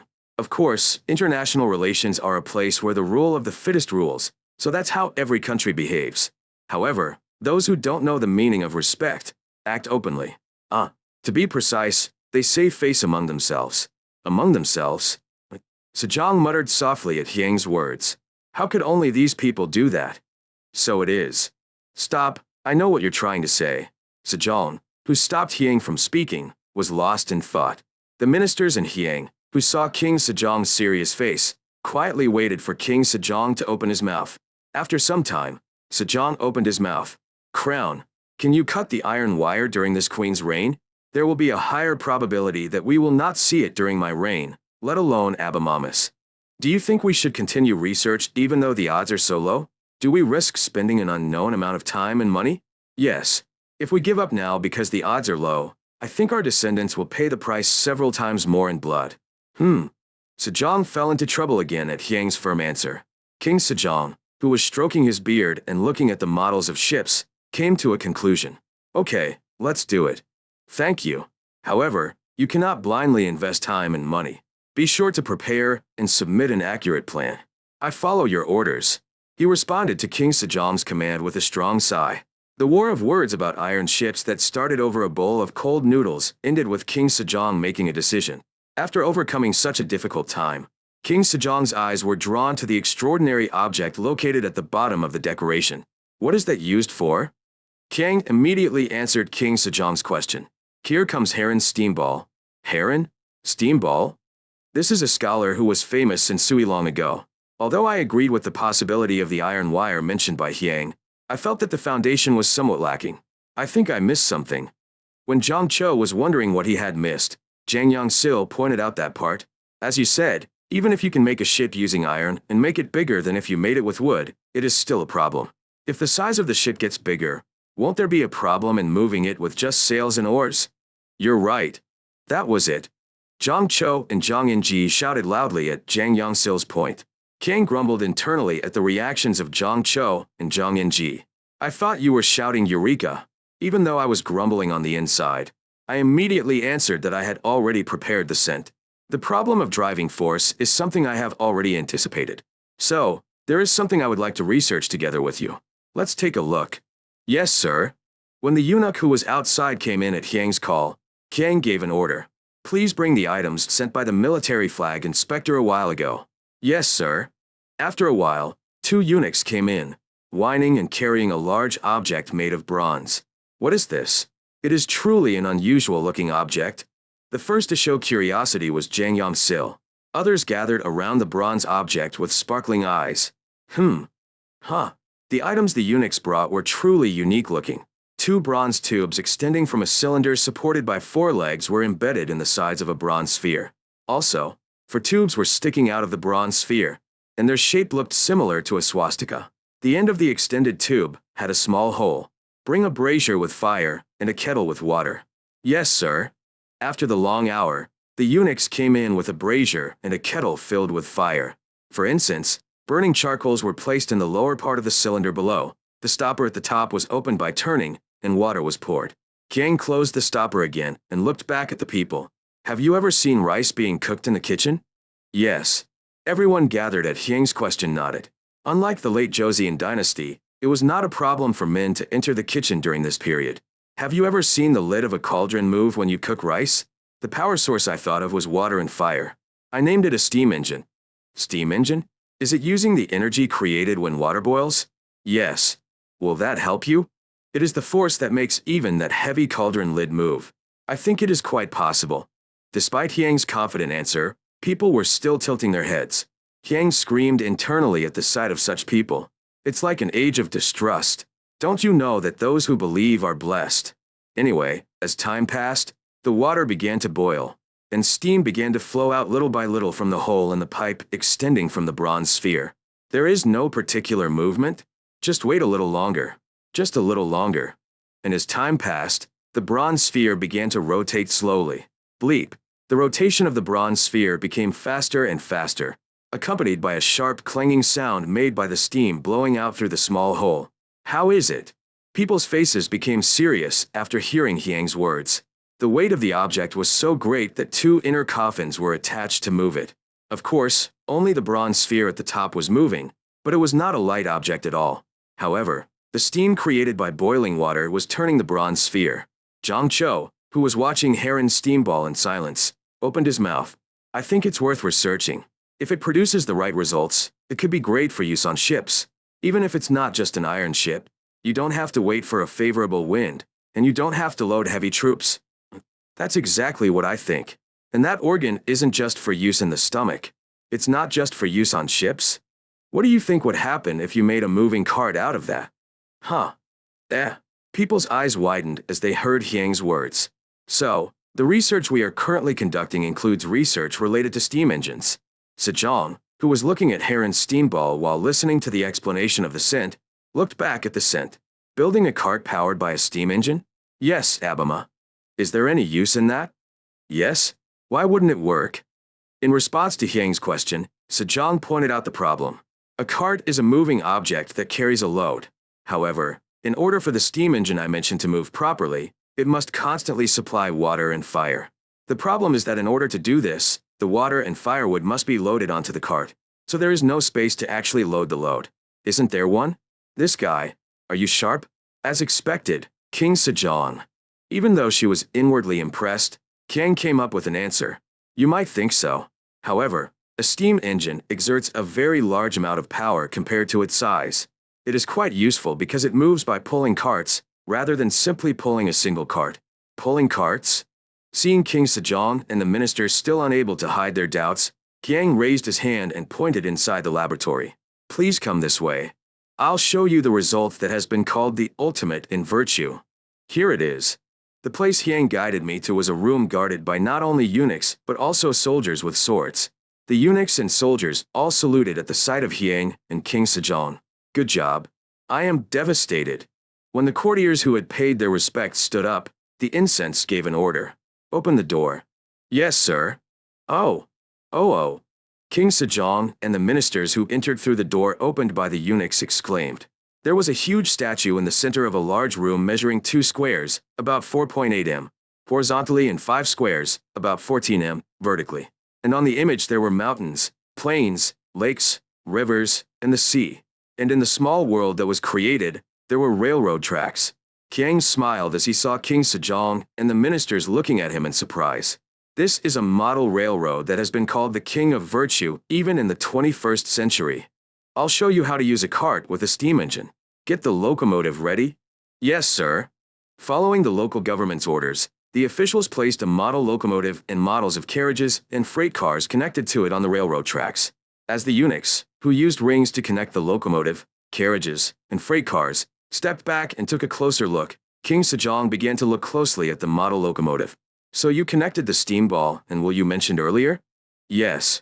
The model locomotive made by Hyang was a primitive one, with a small model of Karen's steam ball placed on a wooden cart, and the steam ball and wheels connected with leather straps. Because it was small, we first used alcohol as fuel. At the same time as he explained, he pushed a lamp full of ethanol under the steam ball and lit the wick. Beep.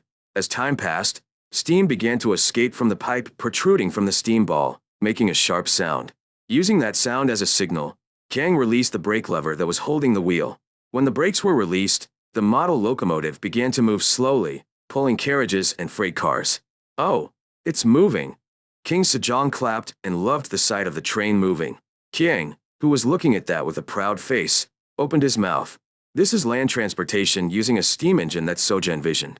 If the research is successful, we can travel from Hanseong to Busan in one day. No, we can travel from Hanseong to the southern and northern ends of Joseon in one day. If that happens, when Hyang stopped talking, King Sejong and the minister's attention focused on Hyang. Hyang spoke his conclusion while receiving the gaze of King Sejong and the ministers. If that happens, the pulse of Joseon, which has stopped, will start beating again. The pulse of Joseon is beating again? Yes, that's right. Looking at the current situation, Joseon's pulse has stopped. There is almost no movement of products, and the people cannot escape from the land where they were born and live and die there. As a result, unless there is a fairly big incident, we do not know what is happening outside and lead a life without change. So who will benefit the most? Only the landowner who controls the village benefits. Isn't that still the case? Why did Abama forbid suing wealthy people, even though there are as many disadvantages as benefits?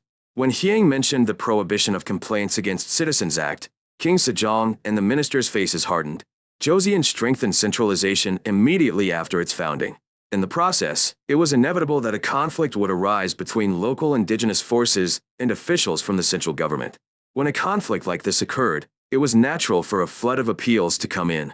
On more than one occasion, King Sejong's books were filled with appeals posted individually or jointly by local noblemen who had written down records at the yummity of the town in question. In the end, Sejong made a decision. The sage said, "The military is all one.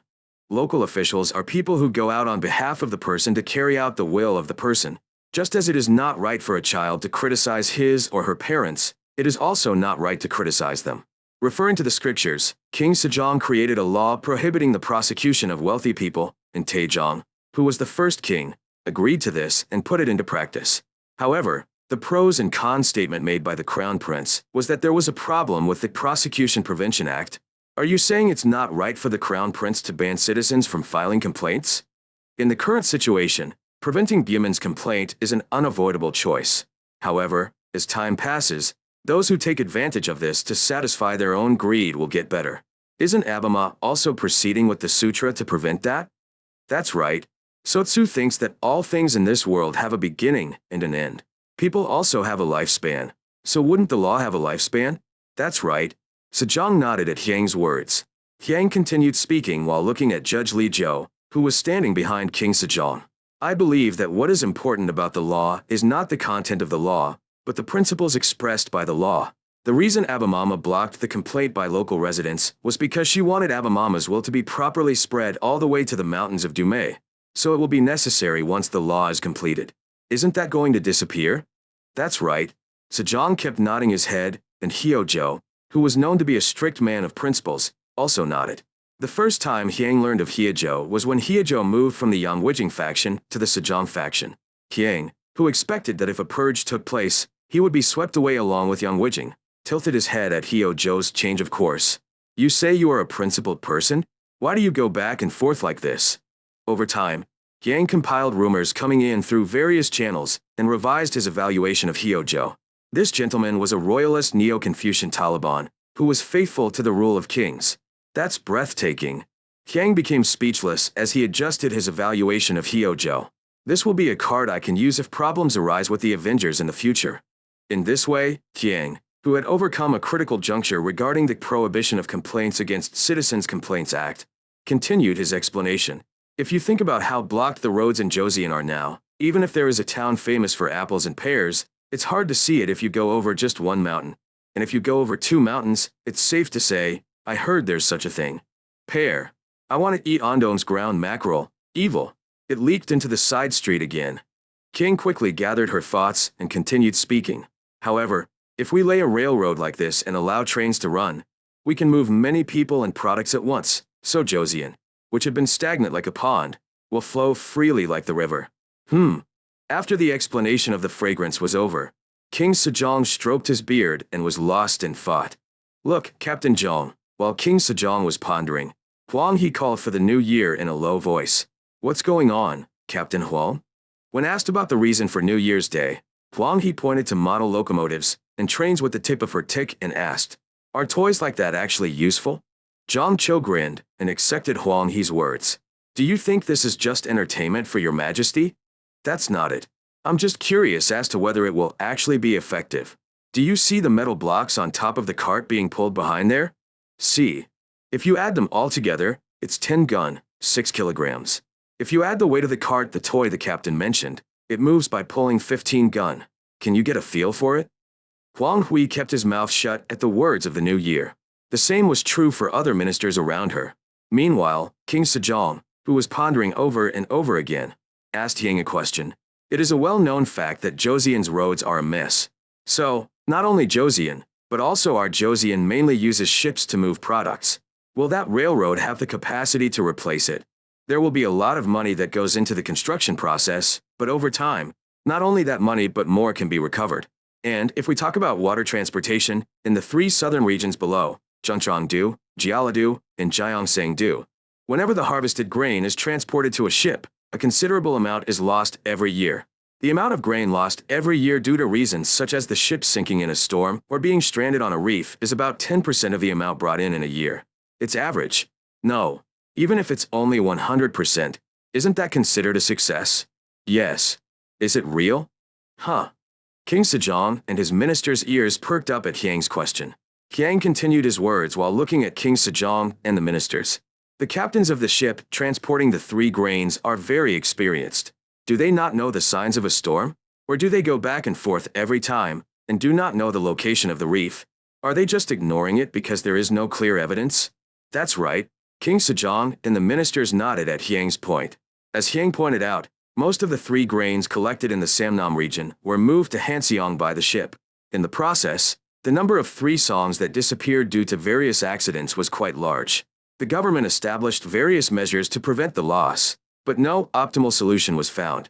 Once a ship went out to sea, communication was impossible until it arrived. No, there was a time when Qianan and Wanju were also said to be metropolitan areas. Does it make sense that if you just cross the Han River, everything will work out? A country with a land mass the size of your palm. The village persistently brought up the advantages of the railroad. It is not only useful for the movement of people and goods, it is also very advantageous for communication. At Hyang's words, Sejong stroked his beard and nodded. It's advantageous for communication. I guess that's true. As you said, if we can get from the southern or northern tip to Hanseong within a day, we will be able to receive urgent information more quickly. Then, we can respond more quickly and accurately. There must be. Yes, of course. When he saw Huang He and other ministers trying to speak, Kang raised his voice. As Hyang's voice rose, the mouths of the ministers who were about to say something closed tightly. Incense, which silenced his ministers, continued his words. Of course, there is still a beacon tower and urgent information is sent out by beacon, but beacon fire can only provide information related to national defense. It can only tell you that something has happened in some direction, and to get detailed information, you have to wait until the right time. If you do it wrong, you may miss an important time by waiting for the next season. That's right. The ministers nodded at Hyang's point. Hyang continued. Emergency supplies are not limited to wars. There are also things like epidemics, floods, and droughts. If we could receive news quickly whenever something like this occurs, wouldn't we be able to respond with a little more time? I guess so. Ministers also became more and more inclined to believe that the railroad was useful. Incense brought forth the beginning of the new year. Vice Director, please submit the plan to His Majesty. Yes, sir. As soon as the Hyang commanded, Zhang Cho and Zhang Enji took out a pile of thick books and played with them on the table with the model railroad. What is this? Comprehensive National Development Plan?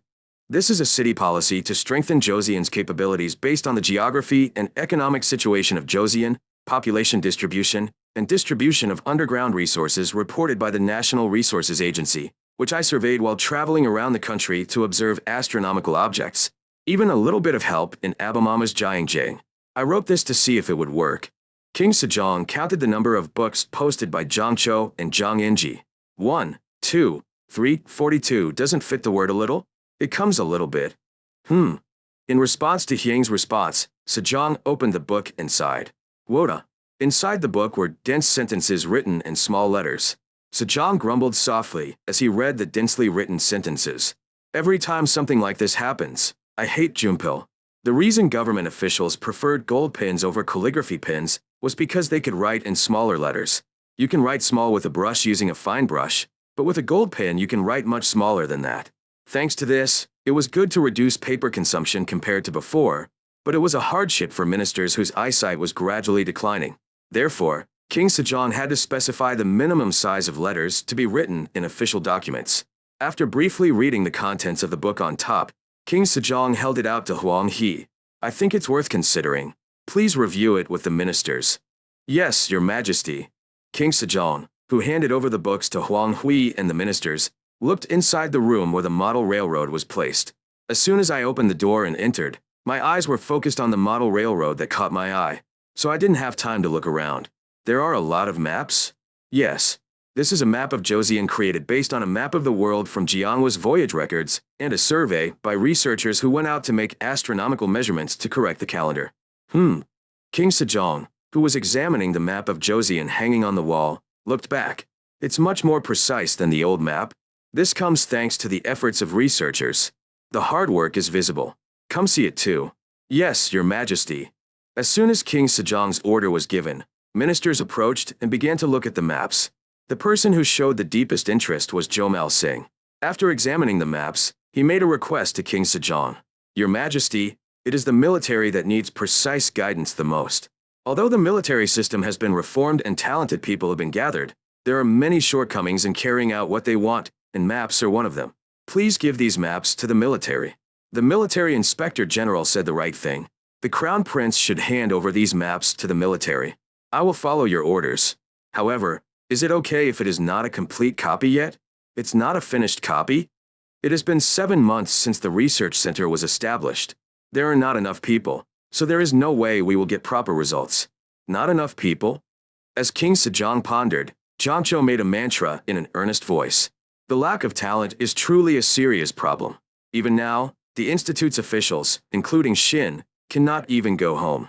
Like that? At Sejong's words, Zhang Cho nodded with a face that almost looked like he was crying. As you can see, Your Majesty, there are more than 1 or 2 things we have done now. There is so much work and so few people. How can we be comfortable? Wouldn't it be okay if we gathered a few more people? Zhang Cho answered King Sejong's question with tears in his eyes. It was rumored that the work was hard, so no one wanted to come. At first, I brought them because they said they would raise my rank, but as the number of people increased, you increased the workload. As you can see, it has only been half a year since the Research Institute was created. It's been a while since I made so many objects and performed so many tasks, and none of them are easy. When Zhang Cho remembered the hardships he had endured, his eyes filled with tears and he could not speak properly. Sejong glared at Hyang after seeing No Shin's pitiful appearance. Hyang, who received Sejong's sharp gaze, lightly stuck out her tongue and showed cuteness. D-hat. You idiot. Don't do it. I will think a little more about the staffing part. The institute's officials work so hard, they deserve support. I am devastated. King Sejong, who responded positively to the New Year's complaints, began a full-fledged audit with his ministers. Here come the ledgers. The ministers unfolded the ledgers that recorded all the expenses spent at the Research Institute and began to look at them carefully. While the ministers were conducting the audit, King Sejong led the government to look at the objects being used or manufactured at the Research Institute. It's over. Really? How is it? Hwang He answered King Sejong's question. There is nothing wrong with the books. Okay. However, 60% of the funds went to Area 51. An audit of Area 51 is required. Hearing Hwang He's words, Sejong looked out the window. King Sejong, who saw the sky passing from afternoon to evening, came to a conclusion. Crown, we will conduct an audit of Area 51 tomorrow. I follow your orders. Early the next morning, King Sejong left the palace with his ministers. Area 51 went on.